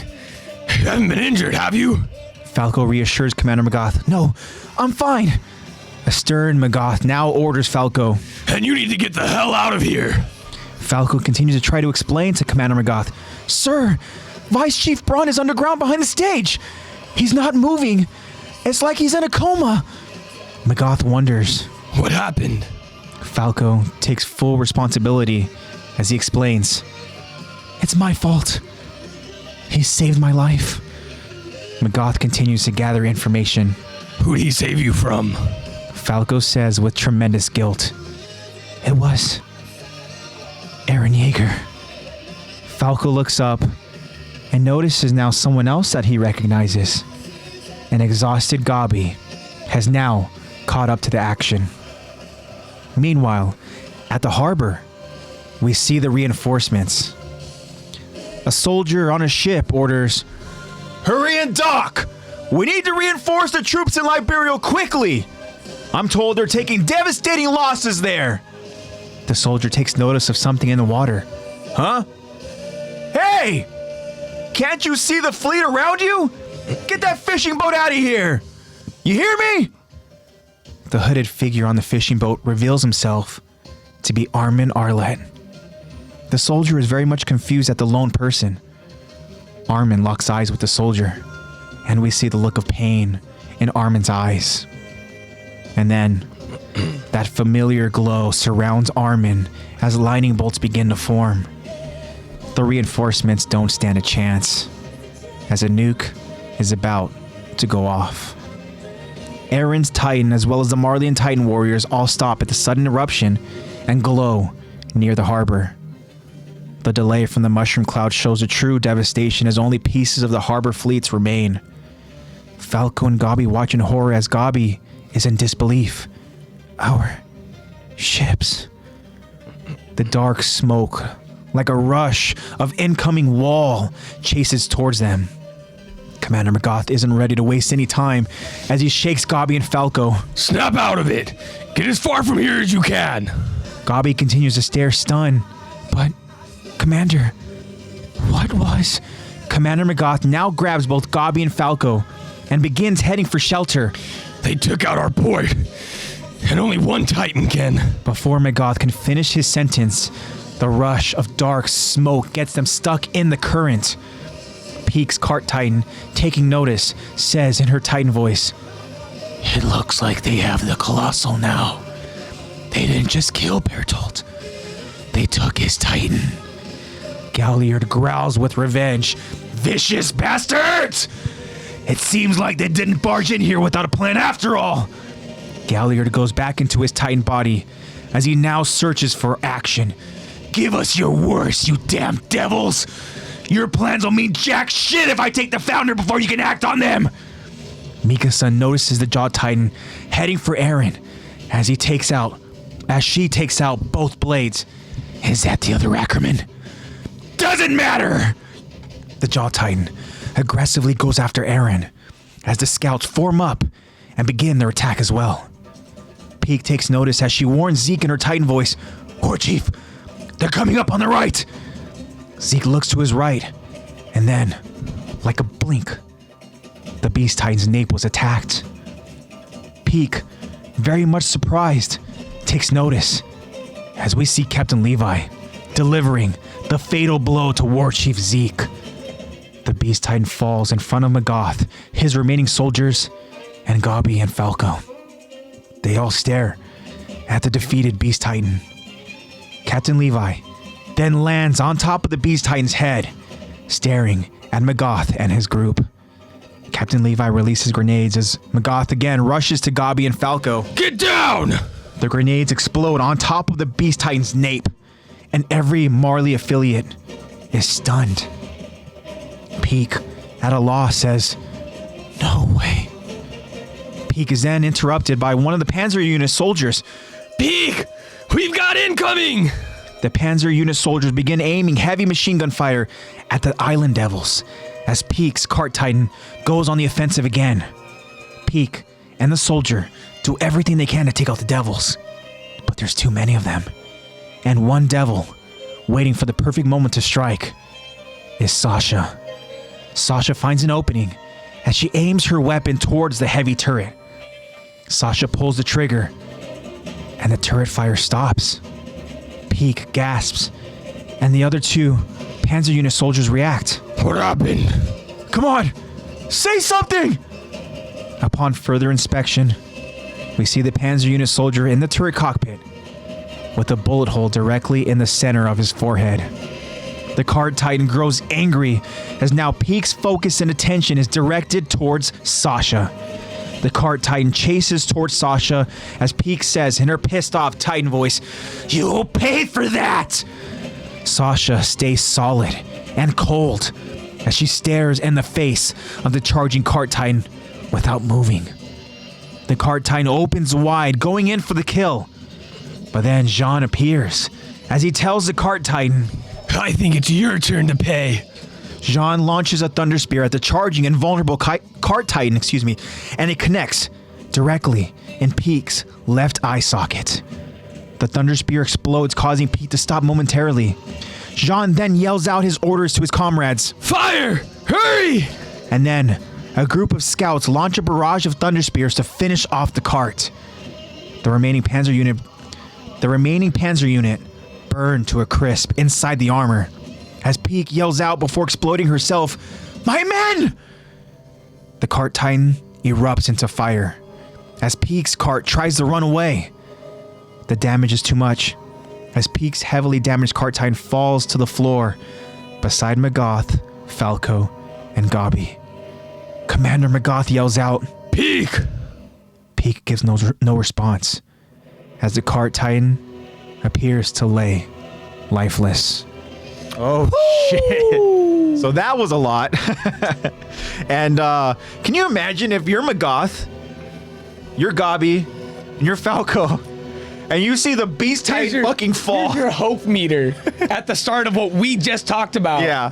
Here's your hope meter at the end of what we just talked about. Oh, my God. Oh, shit. Yeah, the Beast falling, defeated. Then you have the Cart Titan falling literally on fire.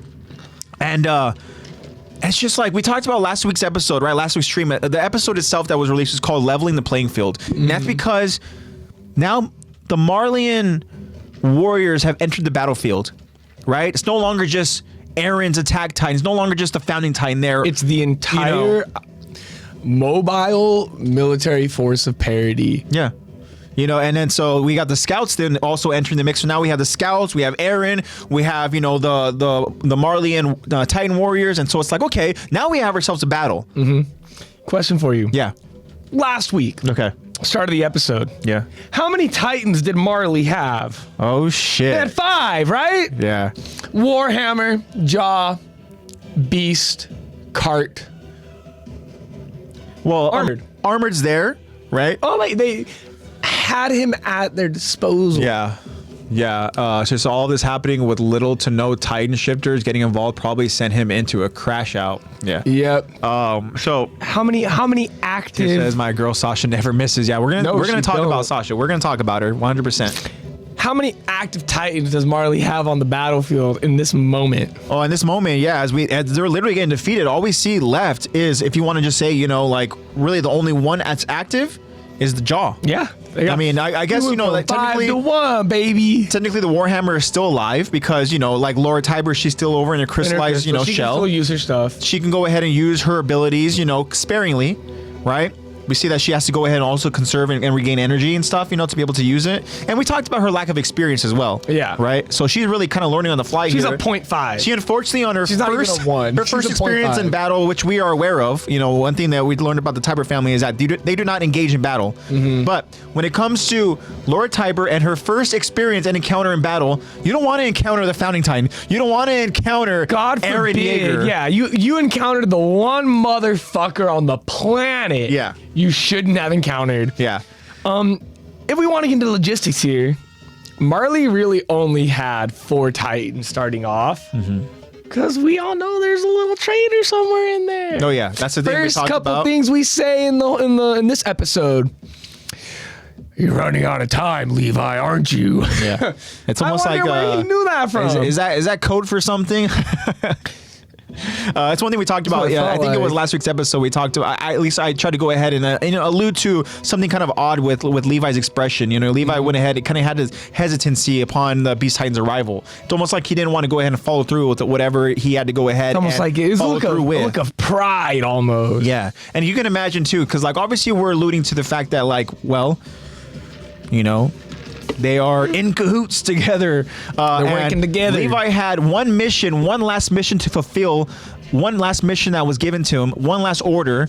You're right, by Irwin Smith. Really his most loyal confidant, right? Talking about Levi. Levi didn't trust a whole lot of people, but when it came to Irvin Smith, he trusted him. Yeah. He understood that what he was going to plan to do was going to be better for the best thing for humanity, right? And Levi was going to do whatever it took to go ahead and follow through with Irvin's plans and his orders. The last order he didn't fulfill was to take out the Beast Titan. Can you imagine having to work with that one enemy?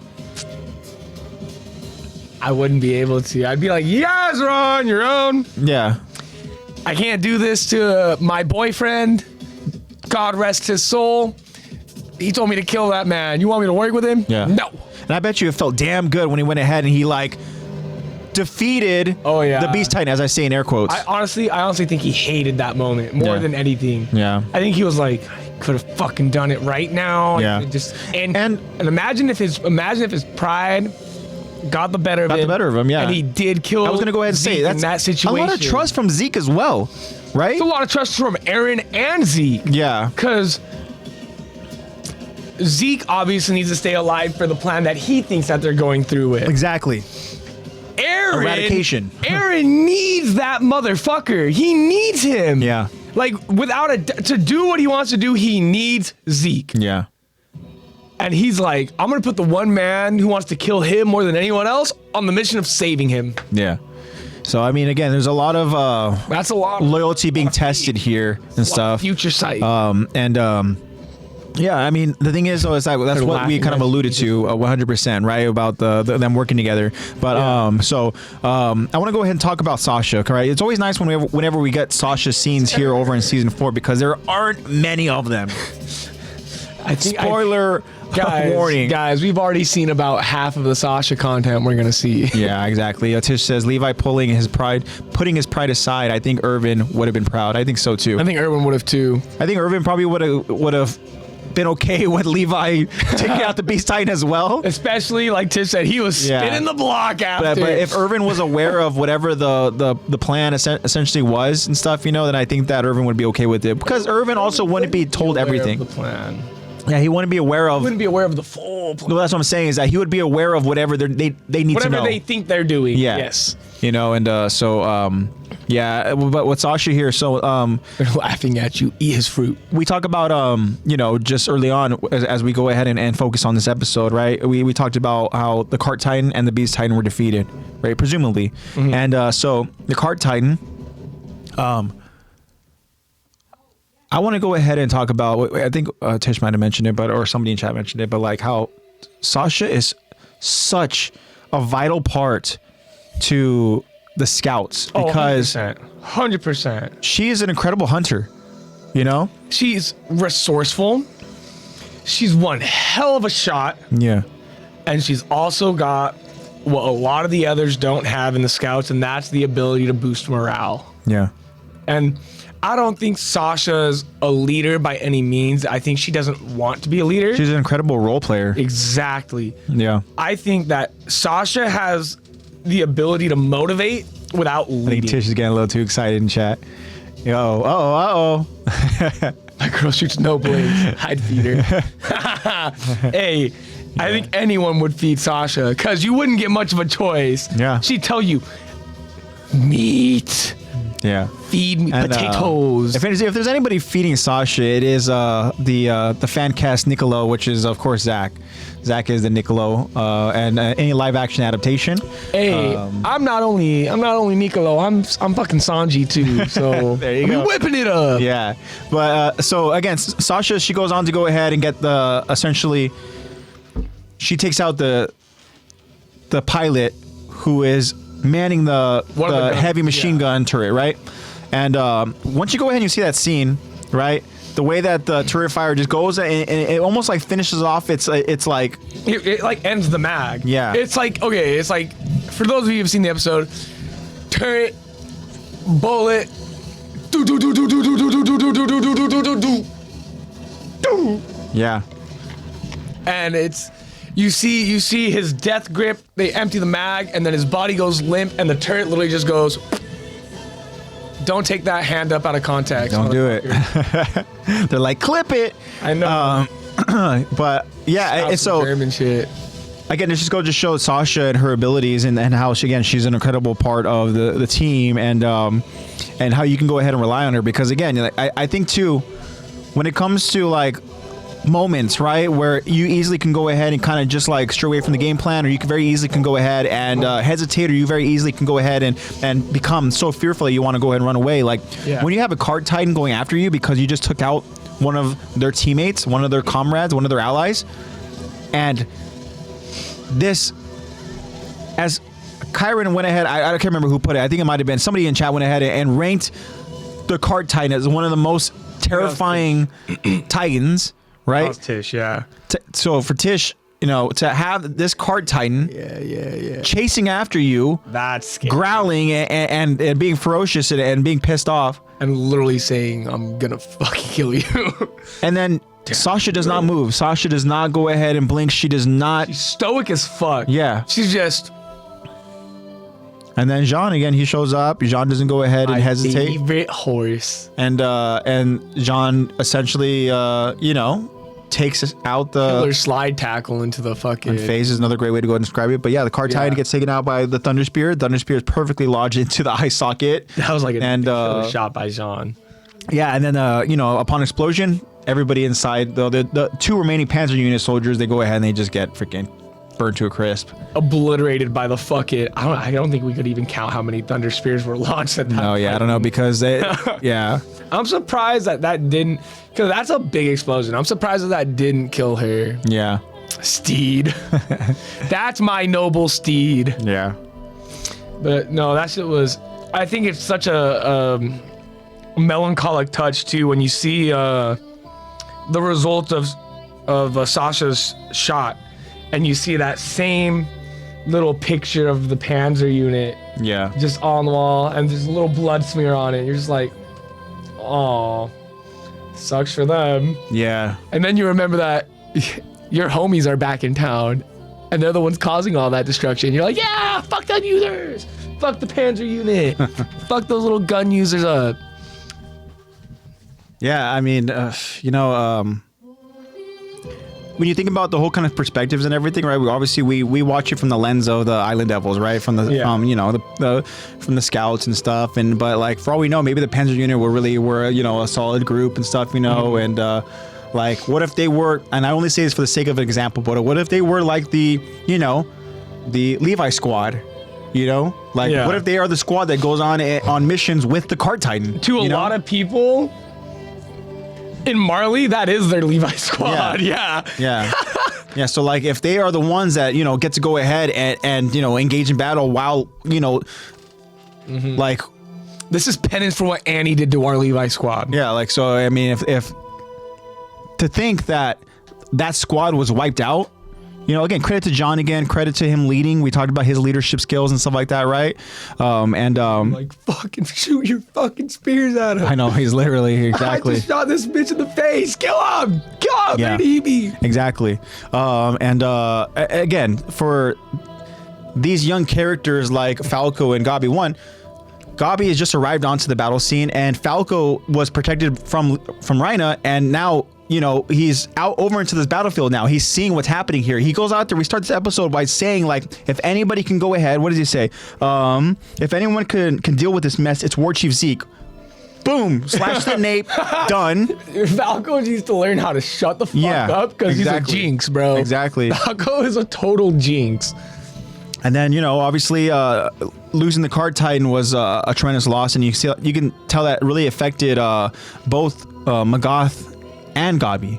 I mean, I think it affected all three of them because you see her hit the floor, eyeball dislodged, mask blown off, bodies burning to a crisp, Panzer unit is just fucking burnt. They're ash. Like, of course. Magath is like, fuck. Yeah. So I mean, again, it's all about perspective, right? Season 4, It depends on what side you're looking at, what lens you're looking at.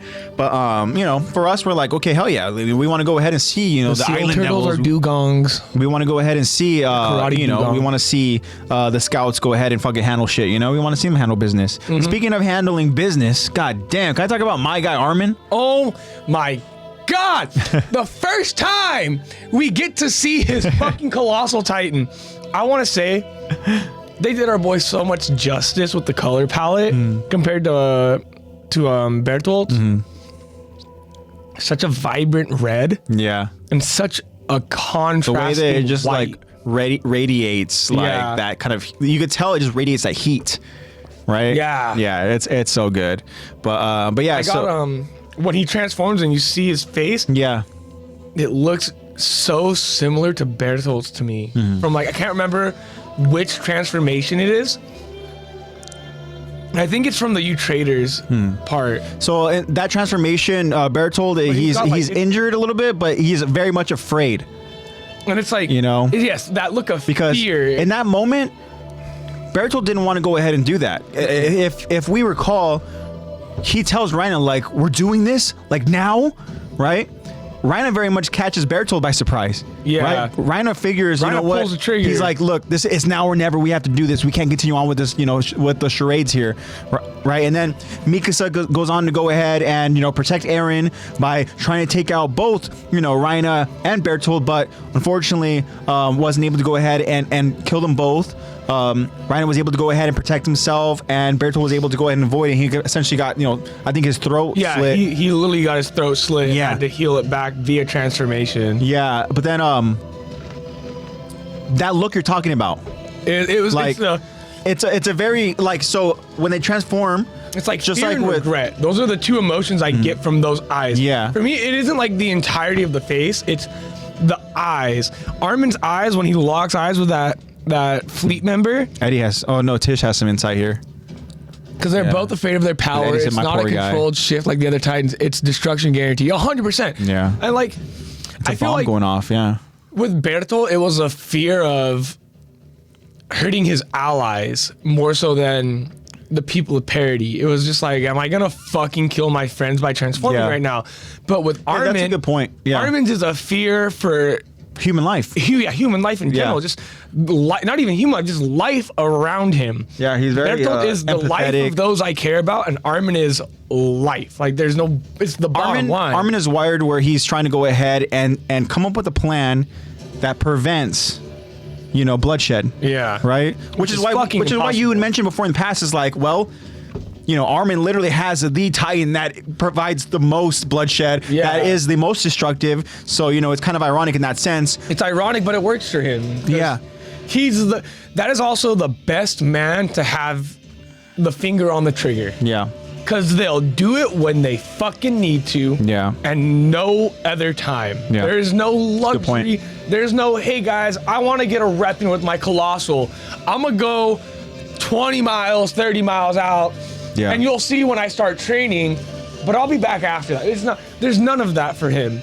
I feel like with Bertolt, when he was younger, they'd be like, we're going to drop you in this desert. See how big of a boom you can make. Yeah. I feel like that's what he's used to, is a maximum output. And Armin's probably like, can I keep this as condensed as possible? It's the views on it. She has more insight going along with what you were talking about, the difference here between both characters. She says, yeah, Birdie grew close to everyone, and Armin is just too innocent for this power. He doesn't want to hurt anyone, yeah. And with Bertolt, too, you could see that Bertolt, obviously very reserved. You could tell he's definitely more shy. He puts on that persona. He obviously is very loyal to, just to Reina. He has a crush on Annie. And so, to your point, he'll go ahead and protect them, but, we see as the story develops, we see as shit hits a fan, we see as now we get to the point where we're at Shiganshina and there is the battle to go ahead and essentially one side reclaim the land from, the scouts, and then you have from the other side, the traitors, I see air quotes, right? Depending on where your viewpoint is, you are trying to go ahead and reclaim the founder and get the hell out of there and go home, right? Bertolt has then made a decision, we talked about before in past, I believe last week's episode, where he made a decision, ultimately, what's going to happen. He sealed their fates, right? Talking about the ones that are going to involve with the battle, talking about his so-called friends, right? And at that point, Bertolt was going to do whatever it took to go ahead and claim victory there. Whereas you have the other opposite spectrum there, in that same exact scene where you have the Jiminy Cricket of it all, Armin trying to go ahead and reason with this, nuke. This nuke. And, Armin even getting to that point where he's even getting close enough within that range of being caught in that, like, literally, that explosion, goes to show again, like... Oh, he's not even in the radius of it. He's at fucking ground zero. Yeah. He's within fucking arm's reach of Bertolt. He's exactly. Distant. Yeah. And so, but my point that I'm trying to make here is that, and it's the same thing that we're all saying here, all collaboratively together about Armin, is that, like, Armin is for the people. Armin is like, he's trying to give everybody an opportunity to survive. Whereas Bertolt, he has made up his mind. He's like, you know what? I know where my allegiance is here. I know what side I root for. Not to say that, like, Armin wouldn't do it, because like you said, if there was no other alternative, they need to. Yeah, Armin will go ahead and he will pull the trigger. We've seen that before in the past, whether that's, saving Jean while they're over in that wagon, through the, the Kenny Ackerman, through his crew.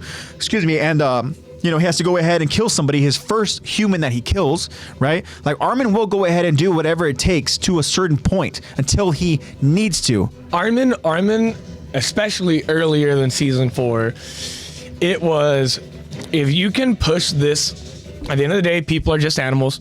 If you can push this animal far enough into the corner, he will fight back, and that is the last fucking thing you want. Yeah. It's like if you push, like, Armin's like a little bunny.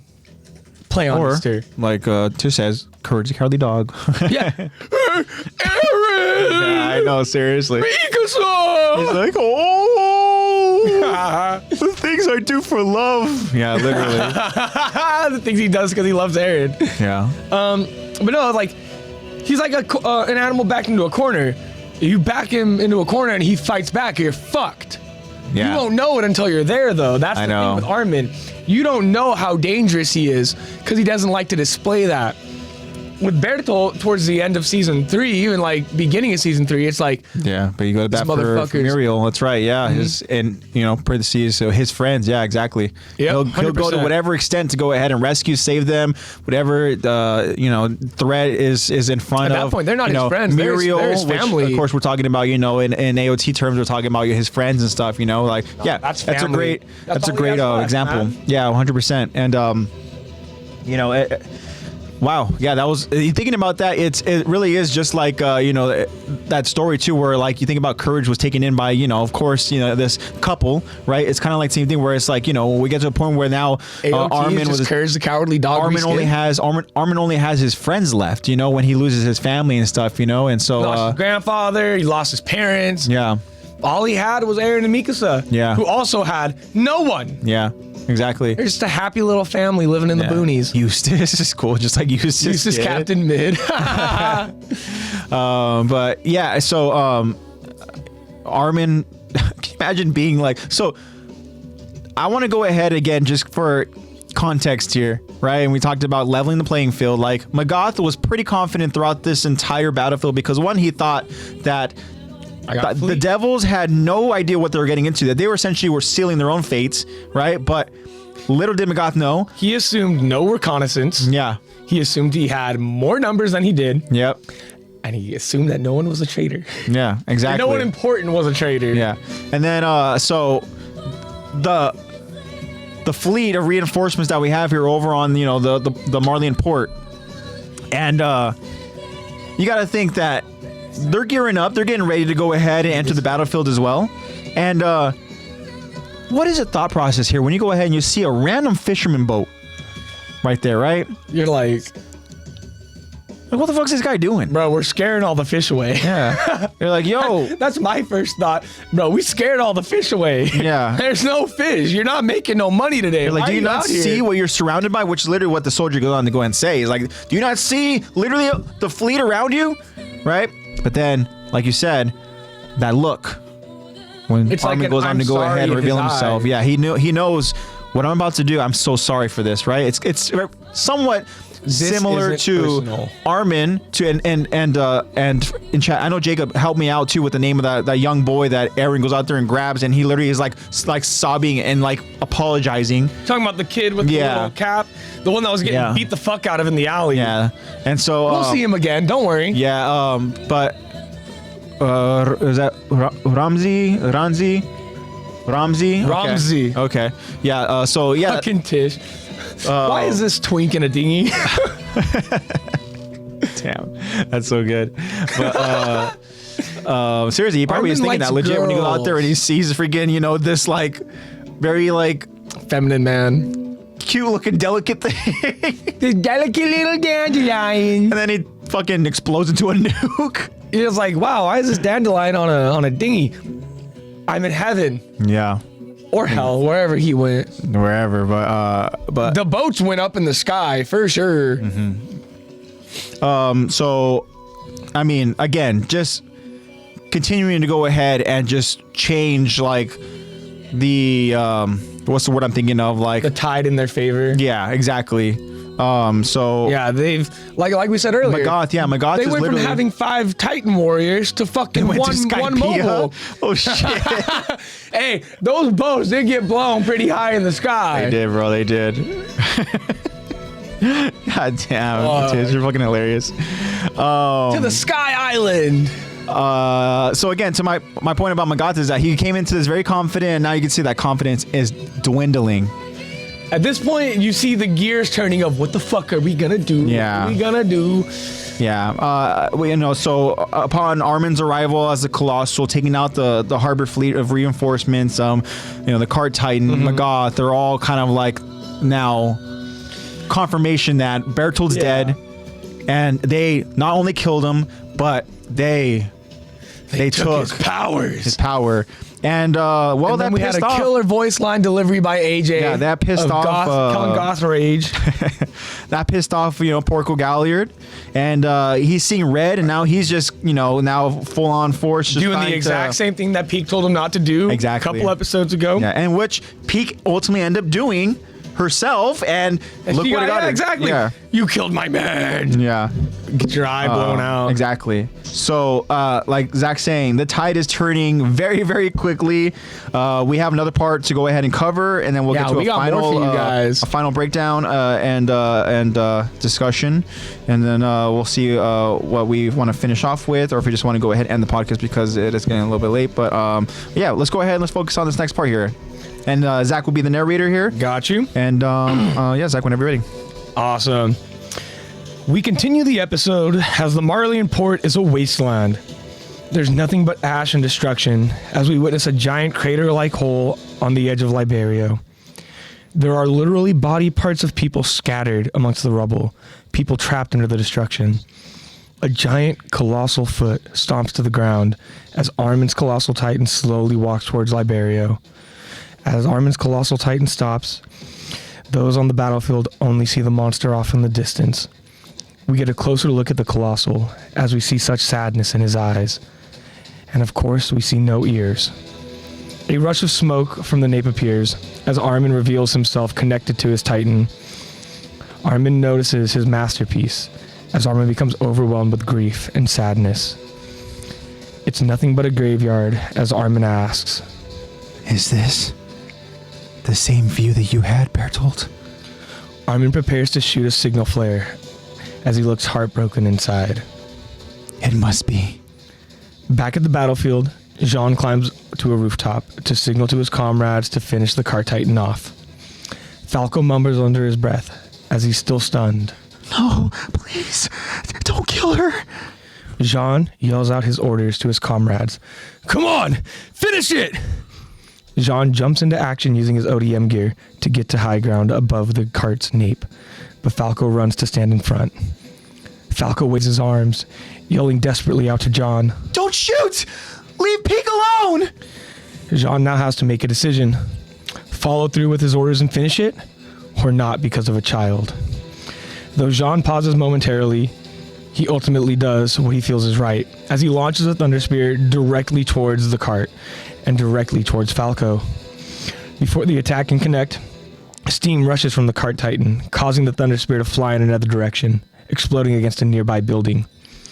Jean, retreating to safer grounds, takes notice. The shot missed. What happened? Did the steam knock it off course? Or did I hesitate because of that kid? Peak emerges from the steam, but she's in bad shape. Connie yells out from atop a roof, "The cart titan's still alive!" Falco runs to aid Peak, but a badly injured Peak warns Falco. "Run away," Falco replies. "I can't." Peak then continues to warn them. "Hurry, Falco." The scouts hurry to finish off the cart titan, but then gunfire begins taking out some of the scouts. We see Commander McGoth, with weapon in hand, trying to take out as many devils as he can. McGoth orders his remaining soldiers, "Keep Peak covered." A Marlene soldier opens fire and yells out, "Eat lead, you damn devils!" McGoth now yells out, "Hey Braun, give Grice a hand." Gabi acknowledges and begins running to help Falco. "Understood, sir." Getting caught in a gunfight with less than ideal resources, Jean orders, "Fall back! Take cover!" McGoth orders, as he clears the way for Peak's safety, "This way! Move!" Meanwhile, Galliard still has his sights set on Aaron as he circles Aaron's attack titan. Galliard does take notice of his fellow titan comrades as he tells himself, "We're dropping like flies. First War Chief, and now Peak. Damn it! Damn it! Damn it! Damn you!" Galliard's jaw titan lunges towards Aaron, growing impatient, trying to strike the founder. But Aaron easily counters with a strong right to the face. However, Aaron is caught off guard. Noticing the jaw titan still attached to his right hand, the jaw takes a wide chomp, biting Aaron's hand off. The jaw then goes for Aaron's face, clawing him at every opportunity. The jaw titan tries for a fatal strike to Aaron's nape, but Aaron blocks it in time by using Laura Tiber's crystallized shell.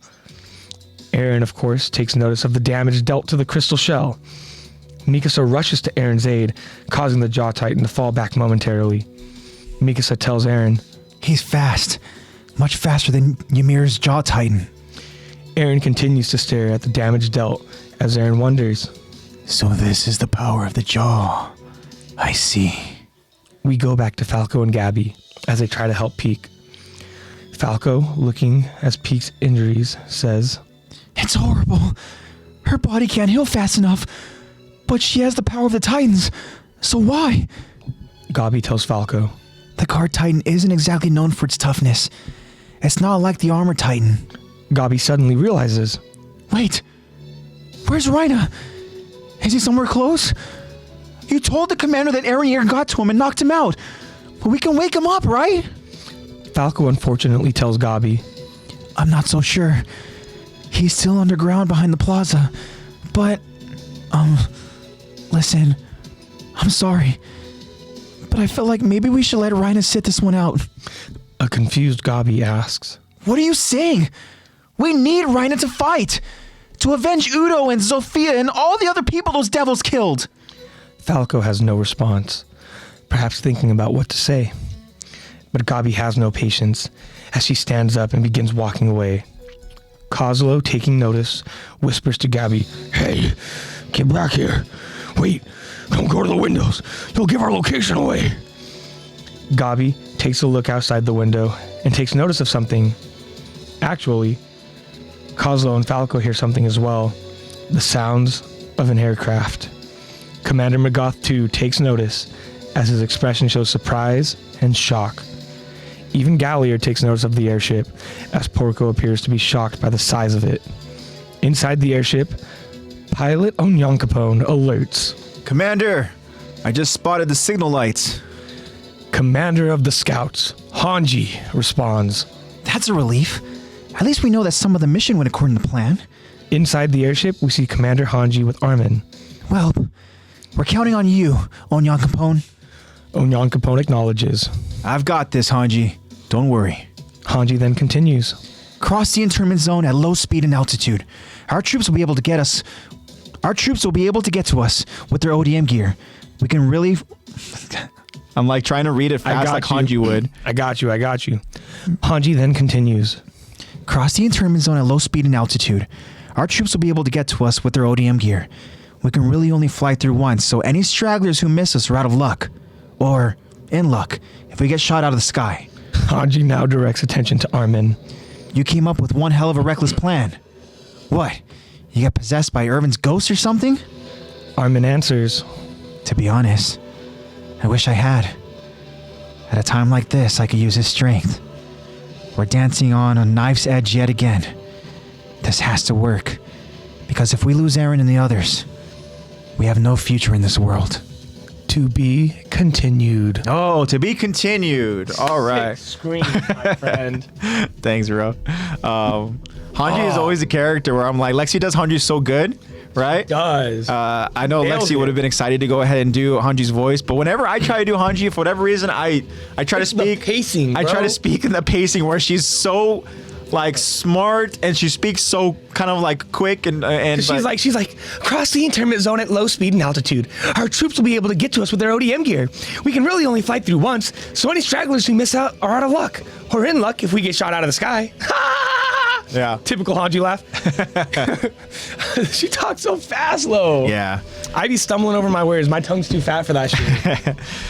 We love Hanji though, man. It's so cool to go ahead and see these familiar faces. In this episode, we get our first look over at Armin, or we go ahead and we get our first look over at Hanji, and Oh my gosh, we have a chatter.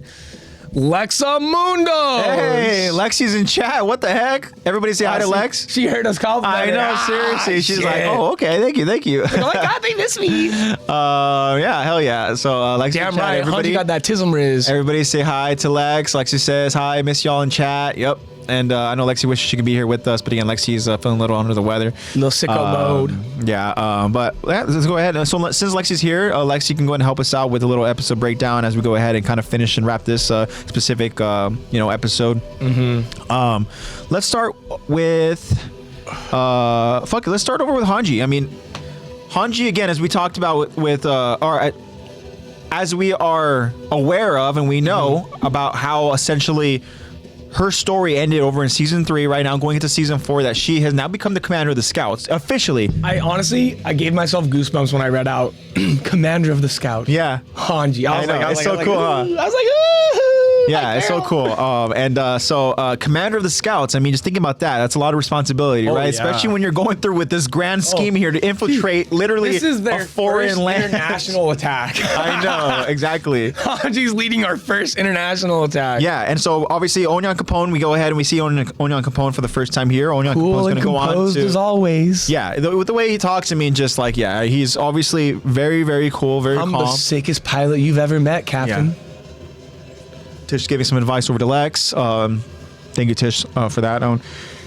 And they are traveling over in this very large airship, right? So, we can go ahead and gather through information from Hanji is that this is where all of the island devils, right? All the scouts are going to go ahead and essentially once they follow through with their plans, they're going to go ahead and, get back into the airship, get ready to go ahead and head back home. Yep, they're going to ODM up and fly away. Yeah, and that's why we see the those lights that Connie and Sasha were like essentially. They're like guides for the airship. Yeah, they were placing over on rooftops is exactly to go ahead and guide the airship, and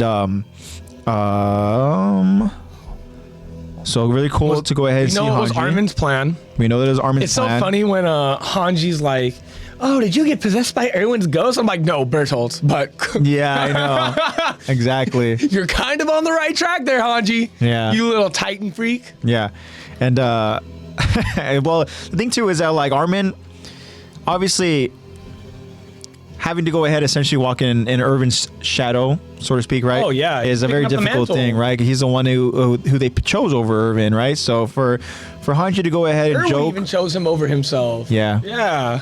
But for Hanji to go ahead and joke around, especially in a moment like this, it's refreshing. You know? Has to.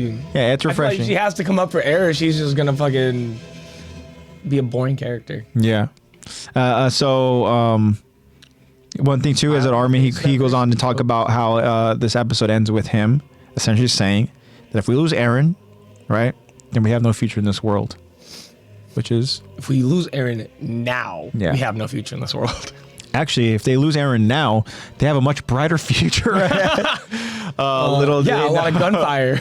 Yeah, a lot of bombs and gunfire. I guess really you think about it, like if they do lose Eren here, then things don't look good for the island of Parody. No, then Parody right? gets fucking but jumped. In terms of global population, I think that everybody else would kind of just be 80% of humanity would be pretty happy with that turnout. Yeah, exactly. Now kind of continue on with the story here, right? For what we talked about early on. The destruction that Armin causes. When you go ahead and you watch the episode, episode, like one thing you talked about Armin's kind of his color scheme, right?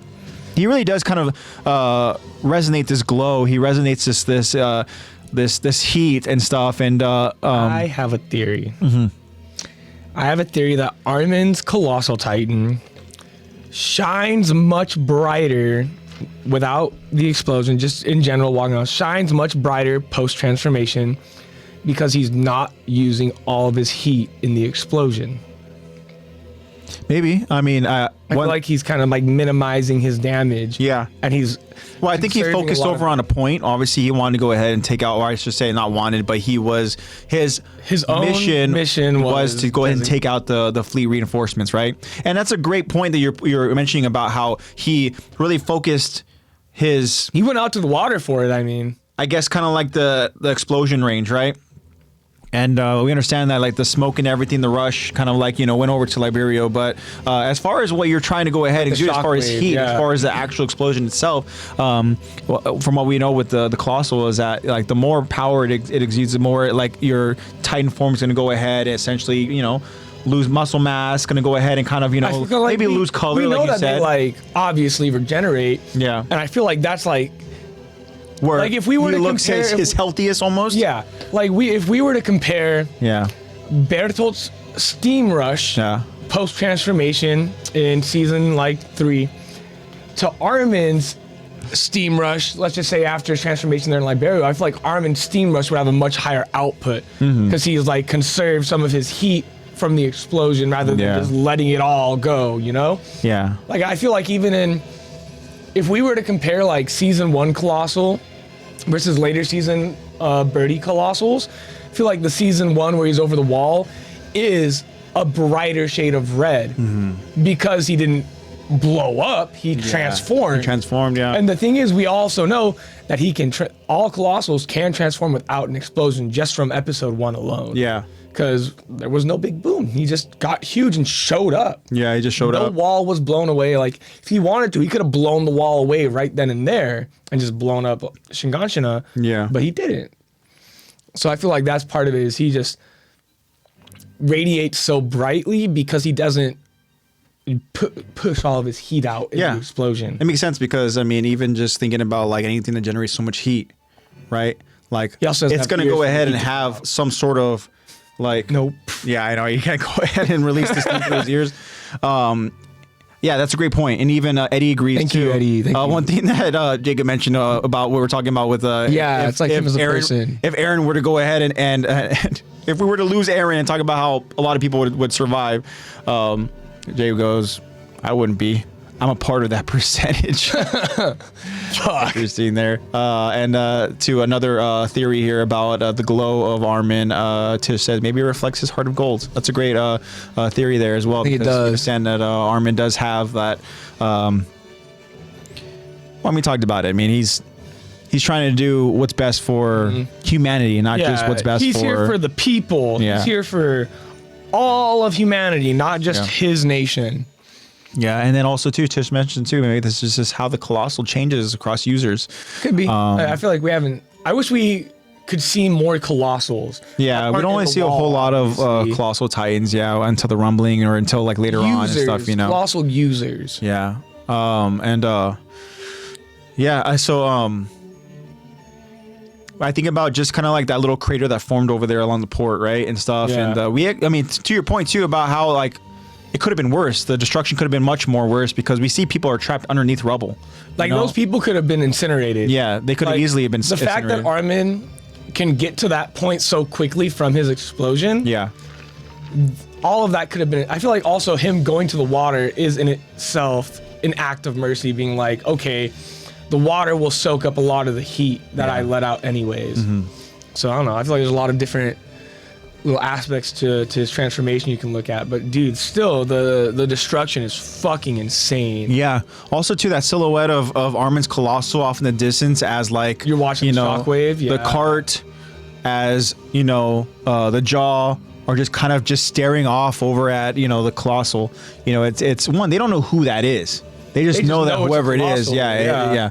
Freaking, there goes Free jacuzzi and steamed fish. I know. Yeah. Imagine the fish falling from the sky after that shit. Nah, I know. Too bad all these people are trapped under rubble to appreciate it.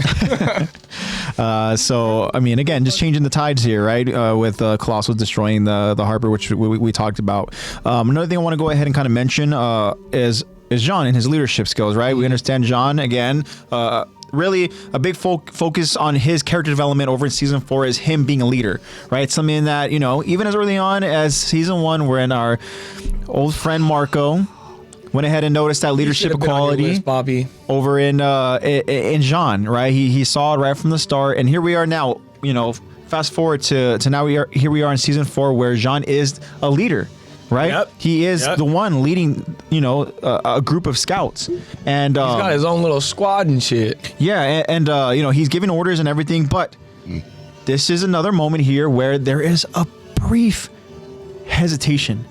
We've seen before in the past where when this is Jean... a hesitation I can live with. You know what? Hey, if it was Gabi, I'd say fucking blow that bitch up. If it was Gabi, I'd say, why aren't you shooting? Yeah. But I mean, it's Falco. We understand what Falco's going to go ahead and mean later on in the story. But again, this moment here, Jean, he stops, he thinks, and but he ends up still following through. I think if it was Gabi, I'm telling you, man, it's all eyes. Falco's eyes are eyes of, there doesn't need to be bloodshed. Yeah. We can stop. Gabi's would have been a look just like her. Gabi's would have been, fucking try me. Yeah, I know. And John would have been like, bah! Yeah. Gabi should have tried to save Peak. Things would have been a lot easier that way. The thing is, though, is that, like, unfortunately, if it was Gabi, the Thunder Spear wouldn't have connected because, remember, Peak end up, He wouldn't have hesitated. Releasing, yeah. maybe Peak wouldn't be fast enough. He probably, woke up and immediately was like, steam rush. Yeah. So Jean went ahead. He kind of just hesitated for the moment, which is, he still followed through with it, which is, again, that leadership skill, that quality that he had and stuff. He still followed through with the plan, regardless of him hurting a child at all, because we've seen even in the 2 episodes ago, I believe, where there is that moment where Sasha and Gabi lock eyes. Oh yeah, Gabi Sasha very easily. Warrior. Exactly. Where they don't want to kill kids. Sasha very easily could have gone on to go ahead and clear out that entire zone there. But didn't. Right? They focused over on those lights. Kids. Yeah. Why kill a kid? Yeah, and that was enough time again for Peak to go ahead and release herself from her very Steam rushes, damaged Titan form. delays the Thunder Sphere, sends yeah. the Thunder Sphere off course, gets out, and then gets saved. Yeah, and then again, it's just to go again to show how important Peak is. Like I talked about last week, Peak deserved a raise. She deserves to go ahead and be, she deserves a vice chief. Yeah, she wants to go on vacation. yeah. By that I mean she's gonna die because no vacations for Titan warriors. No. Not until time. not until the Titan abilities are stripped from you. Not until your 13th year's up, baby. But Then you can retire. yeah, so Magath, makes a point of emphasis to go ahead and retrieve Peak while he goes out to go ahead and start gunning down, Island Devils. You can see here that My man Magath, he still has some fight in him. We talked about Magath and how he's losing that confidence, but when it comes to certain, go down swinging, man. yeah, He said, "Get her out of here." yeah, And then he takes out a scout, an unnamed scout. Unnamed scout. That's a loss I can take because I fuck with Magath. yeah, exactly. So one thing I want to go ahead and now talk about is we talked about Porco. He's trying to go ahead and get after Aaron. Porco thinks he's got the upper hand over on Aaron as he Amazing screams by AJ. Applause.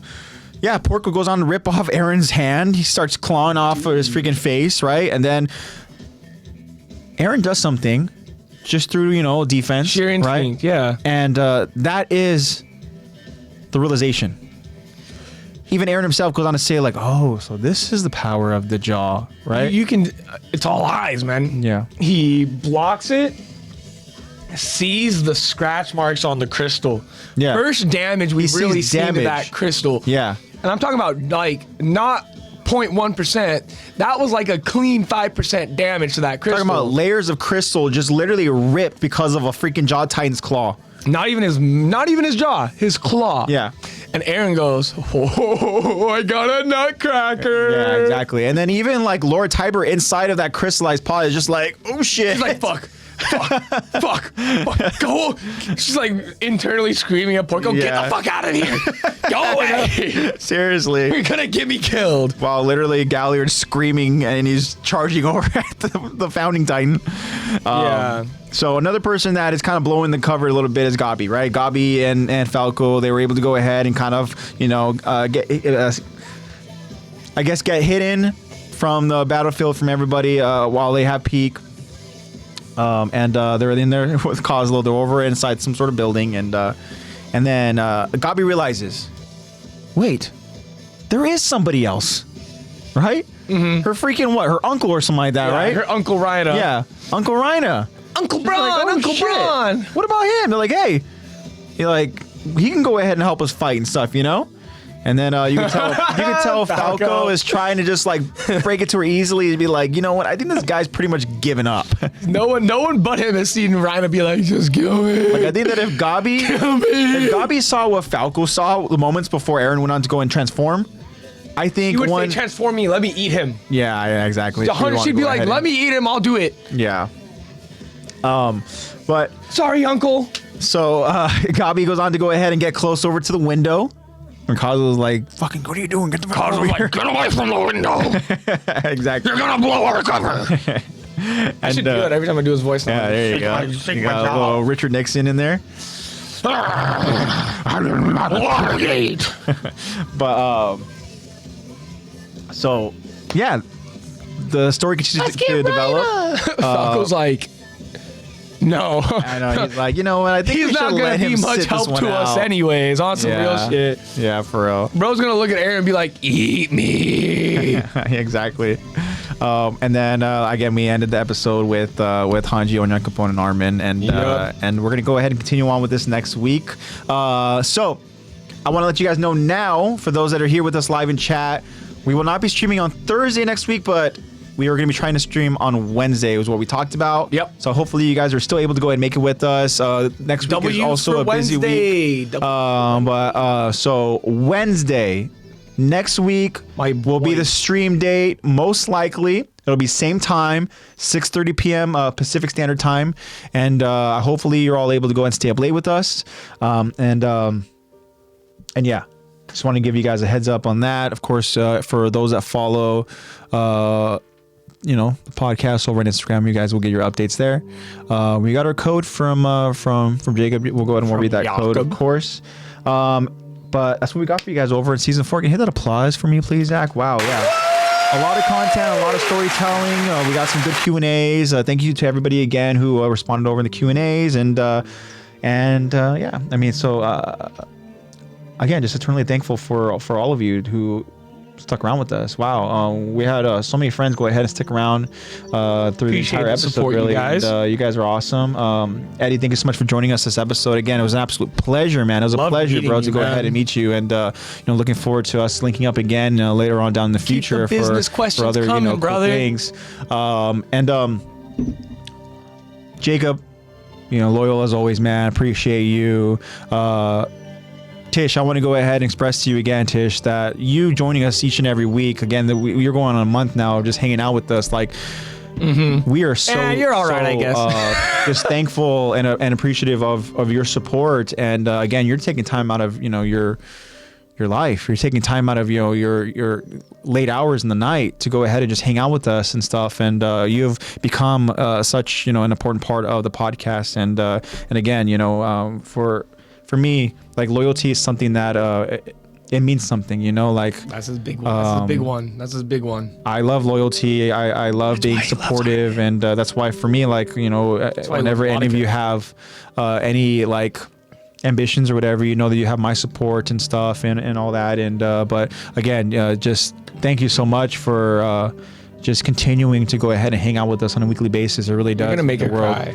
Well, I mean, again, Tish has brought so much for the podcast, and just thank you again for just being loyal and supportive, and it really means a lot to me. And hopefully we continue to go ahead and all hang out together and finish off season 4 together, and then we get to go ahead and see what everybody involved with Attack on Titan has for us, viewers and fans, in the future. And yeah, so I want to continue on this adventure together.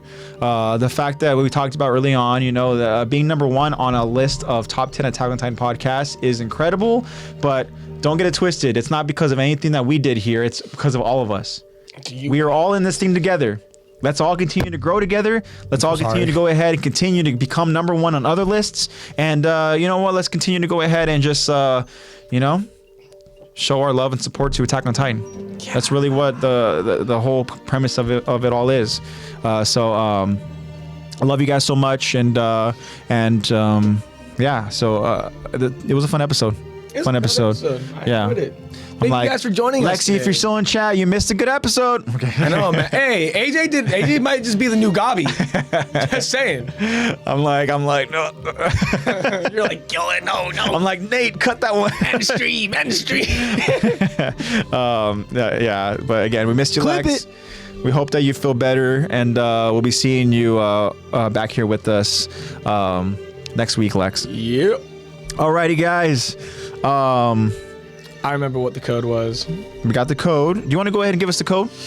All right, guys. Today's stream ending code from our boy Jakob is code Lex. Hope you get better soon if you're reading this. Aww. But I think it's just code Lex. Yeah. Back to our code LEX.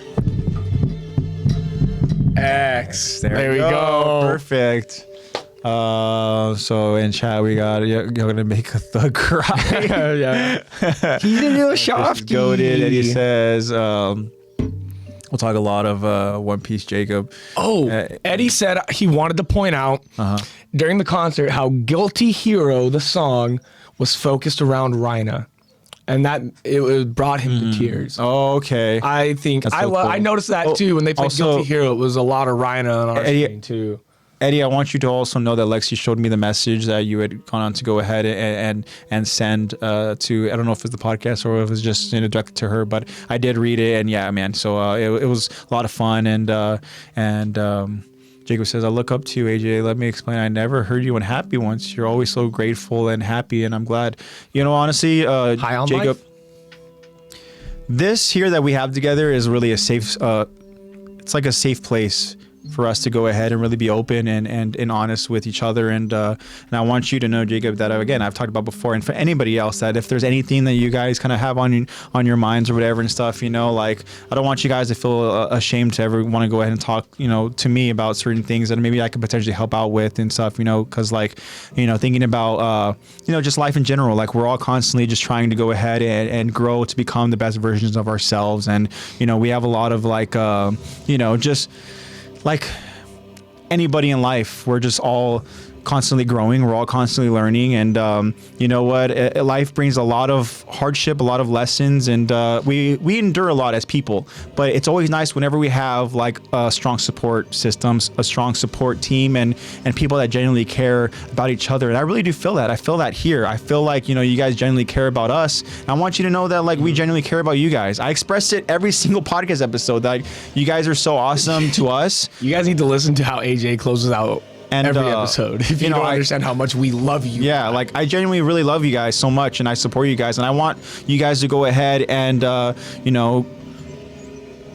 just grow to become the best versions of yourselves. One thing that Jacob expresses a lot, and I think it's a beautiful thing, is a lot of self-love. And we see Jacob in chat talk about just like appearances, talking about different things about himself and how he loves himself, and that's awesome, man. And I want you to continue to have that mindset, but also continue to strive to go ahead and be a better version of yourself each and every day, like all of us try to do. That's why I say in the podcast, like, spread the love and positivity.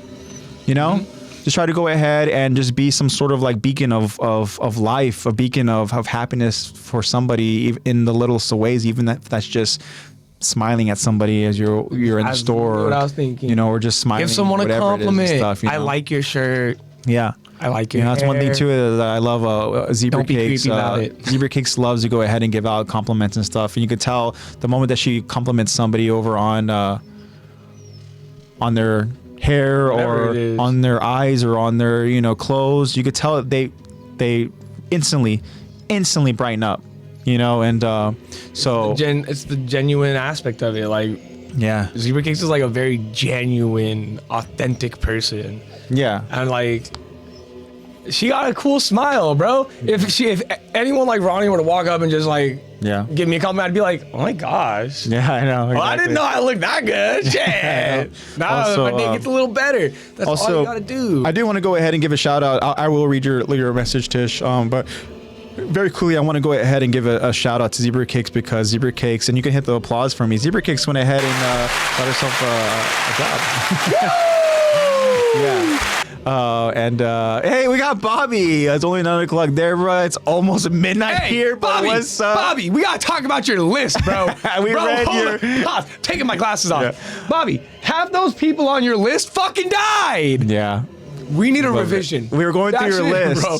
We were guessing your Family list. Feud list. Yeah. Are not the answer. Thank you for your responses, by the way, Bobby. Appreciate you. Real quick, before we lose it, I do want to say real quick for Tisha, a little speech incoming, but the work and effort you all put into this is amazing. It's so easy to keep coming back to you when the people that do it really care about it. From the scripts to the voice acting, keep doing this with the same passion that you do have. And anyways, I'm gonna cry now. Thank you so much for the kind words, Tish. And yeah, you know what? At the end of the day, again, like I said, we do this because we love AOT. Right? And what this podcast has brought to each and every one of us, as we all are connected now because of Attack on Titan, is special. The community is incredible. And the fandom, it's a strong thing, and what I really do love about, just Attack on Titan, and I realize as we're showing this love, we have this song in the background that's this menacing song. Yeah, this menacing song. But I do want to say what's special about the community that this podcast has gone on to bring into my life is I could really feel the love and the positivity, the sport, and then again, that's anything and everything that I can ask for from all of you, really. I know when we started this, we weren't expecting much. We really just did it just so we could have a fucking we loved to go ahead and talk about the episodes. We wanted to vent, and over time, it just since we really, especially since we started going live, it's always been about love and positivity. Yep. We say it every episode. We hate, and we love, man. And you guys bring nothing but positivity. The only negative vibes that we get on our Thursdays is Gabi. That's it. That's it. Like, You are also lovely in chat. Yeah. Except for those one-time chatters that try to get us Y'all just wanted viewers. the yap Jacob kicks session. them out. You know it, Eddie. Yeah, bro. We just wanted to yap, and now we got more people to yap with. Hey, all my Attack the You Talk hate homies Gabi. hate Gabi. Yeah. Even you, Jacob. I know you hate her. We all agree on that one. I want to go back to Bobby. Bobby, thank I'm not you mad again. at you, Bobby. I'm not mad. I'm sorry. Thank you Come back, again Bobby. I miss for you. the Family Feud questions. It was a lot of fun to go ahead I was and just wrong to and I read was them. mad. It was really cool having Zach go on guess, about the characters most likely to survive. And I knew too, as soon as we got to some of those characters, I was like, I think Zach's gonna have a certain kind of different opinion over on this. But the list was incredible. What was the list again? It was Aaron. So Aaron was number died. one. Aaron number one. Died. Right? Levi didn't die. Didn't die. Almost did. Right. Number 3 was Mikasa. Yeah, she all right. Yeah, number 4 was the surprising one. I think it was wishful thinking by Bobby, but it was Hanji. Died. Yeah, and then number 5 was Armin. Almost died. Would have died. But again, the list was awesome. I you're good, Bobby. You're good. I understood, Bobby. Like the question was, it's a great list, Bobby. Most likely to survive. It doesn't mean the ones that did survive, because we don't know if they are most likely to survive if they were in other scenarios, right? Now, I just don't like being wrong. Like if you put, Aaron in this situation, I think he has a good chance of surviving. And some may argue. I know Josh said Aaron's an idiot. He is sometimes, but he suicidal is maniac, as some might put it. He does have survival instincts. Now Levi, that motherfucker's a survivor. That's number He's gonna one. survive. He's gonna endure through everything, right? Oh, number 1 on my list. Yeah, Mikasa, of course, a Number survivor. 2 on Ackerman, instantly on top. Yeah, of it. and then I think wishful thinking, like I said with Hanji, but I think that if you put Hanji in certain elements, she is going to survive. The reason why she died is because she went ahead and she ultimately did what she had to do to allow that airship to take off. We both know that, and I think that if Hanji didn't do that, I think Hanji would still be alive. I think that she'd be over there, through that final battle and stuff, and then I think that she'd be right there taking care of Levi in the end. Hey, there's nothing wrong with the wishful thinking. And then, number 5, of course, Armin. Armin's my guy. Armin ultimately survived in the end. Granted, he did die. He's pretty damn close to dying. You can go ahead and argue that he died and maybe, came back. I don't know, but yeah, I like the list. I thought it was good. And I remember making so many. My bad. Do not apologize, my friend.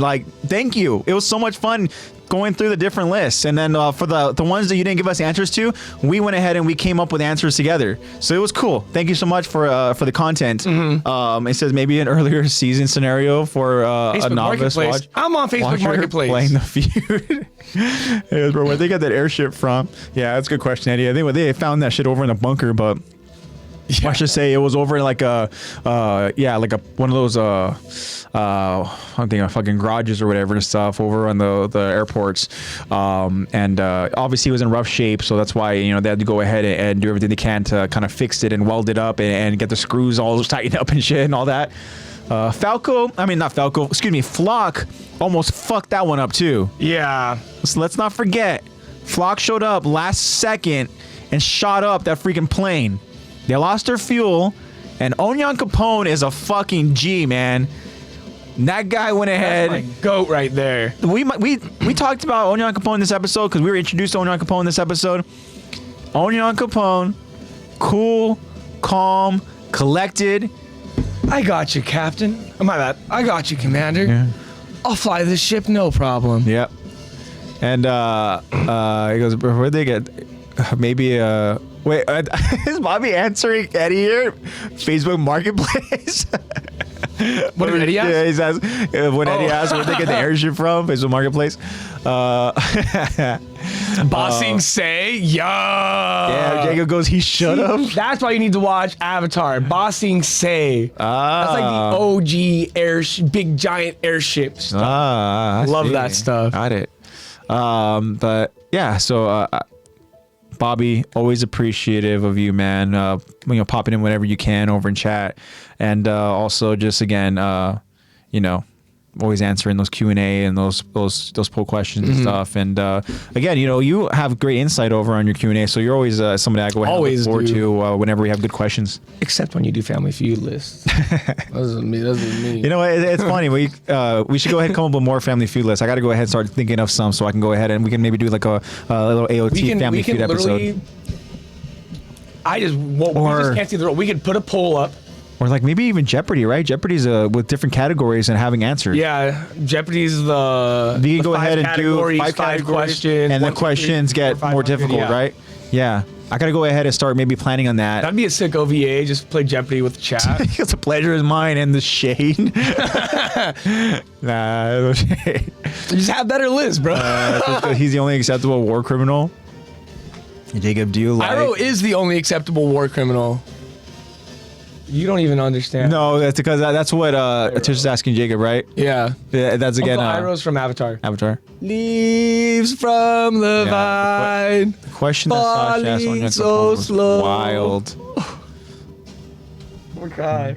Leaves from the vine kills me every time, man. I got chills just thinking about it. All right, guys. I can't wait to go ahead and continue talking about AOT with you guys again Wednesday. She says, AJ, please watch Avatar: The Last Airbender. You and Zebra Cake should. I think you both. It's beautiful story. Beautiful story. Yeah. Yeah, I feel like it's right up your alley. You want to talk loyalty? It's right up your alley, bro. Oh, damn. I'm like afraid to make commitments again. I'm like One Piece all over again. There's only, what is I'm it? gonna get consumed by it.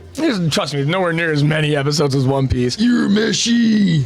Come on, Urameshi! Come on, Urameshi! Urameshi, just watch it! Just watch it, You need to watch Avatar: The Last Airbender! Yeah, I want you just to watch it. AJ, you need to watch it! With my freaking Kuwabara freaking Yu Hakusho shirt. Urameshi, if you don't watch Avatar: The Last Airbender, I'm gonna fight you again! I know, seriously. I can't handle that. Watch JoJo. I tried watching JoJo. I tried. That's a mission right there. Yeah. It is. Oh yeah, the girl sitting next to me at the concert told me she went to the Avatar: The Last Airbender concert at the same theater. They were just talking about that concert as well. I think it was Kyra had mentioned about how he like literally like he wanted to go and he ultimately did it and now he regrets it. Tish goes, I started JoJo and got tired. I honestly, the same for me too. As soon as you finish Stardust Crusaders, it's pretty much slow after that. Yeah. That's like season 2. Yep. Oh, geez. All right, guys, that's all we got for you in this episode. Thank you guys for joining us today on the Kuwabara podcast.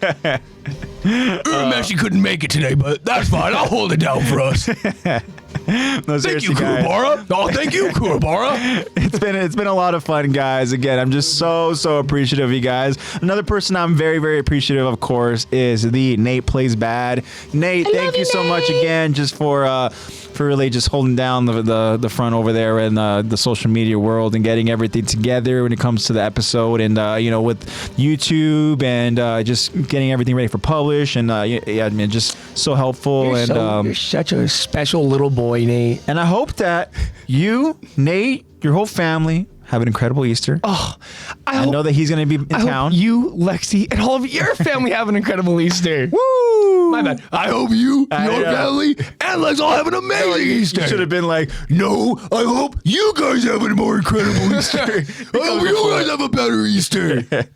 Yeah, I hope that you guys all have an incredible Easter, and I hope you guys please enjoy it, and please be safe, of course. And again, Nate, thank you so much for everything, man. And yeah, guys, love you, Nate. Fun. That's really all I got. That's my little brother. Another fun episode. Remember, guys, Wednesday next week will most likely be when we stream. Happy early Easter, y'all. Thank you so much for that, Bobby. Easter. And yeah. You know what Easter's all about. Well, Jacob plays good. All right. Is that what I said? Yeah. I just want to say again, as per usual, as in closing, love, hate. Like we talked about. Love you guys so much. And Have a great rest of your week. Have a great weekend. Like we talked about with Easter, as you guys can tell by the little festive bunny ears. Drive safe, guys. Drive safe. Yeah. Please. If you guys are going through travel, if you guys are whatever it is, Be careful of others on the road. Yeah. Just please be safe. Don't drink and drive. I shouldn't have to tell you guys that. Yeah. And spread the love and positivity. Love you guys. I'll see you guys next week. Peace out. That's all I got for Easter's you on guys. 420. He is risen and so shall I. Amen. John 15:19. If you belong to the world, it would love you as you. Blah. Oh. John 15:19. If you belong to the world, it would love you as its own. As it is, you do not belong to the world, but I have chosen you out of the world. That is why the world hates you. There you go. Love you guys. Have an amazing rest of your week. Enjoy your weekend. Enjoy your Easter. Yeah. And we will see you guys on Wednesday. Later.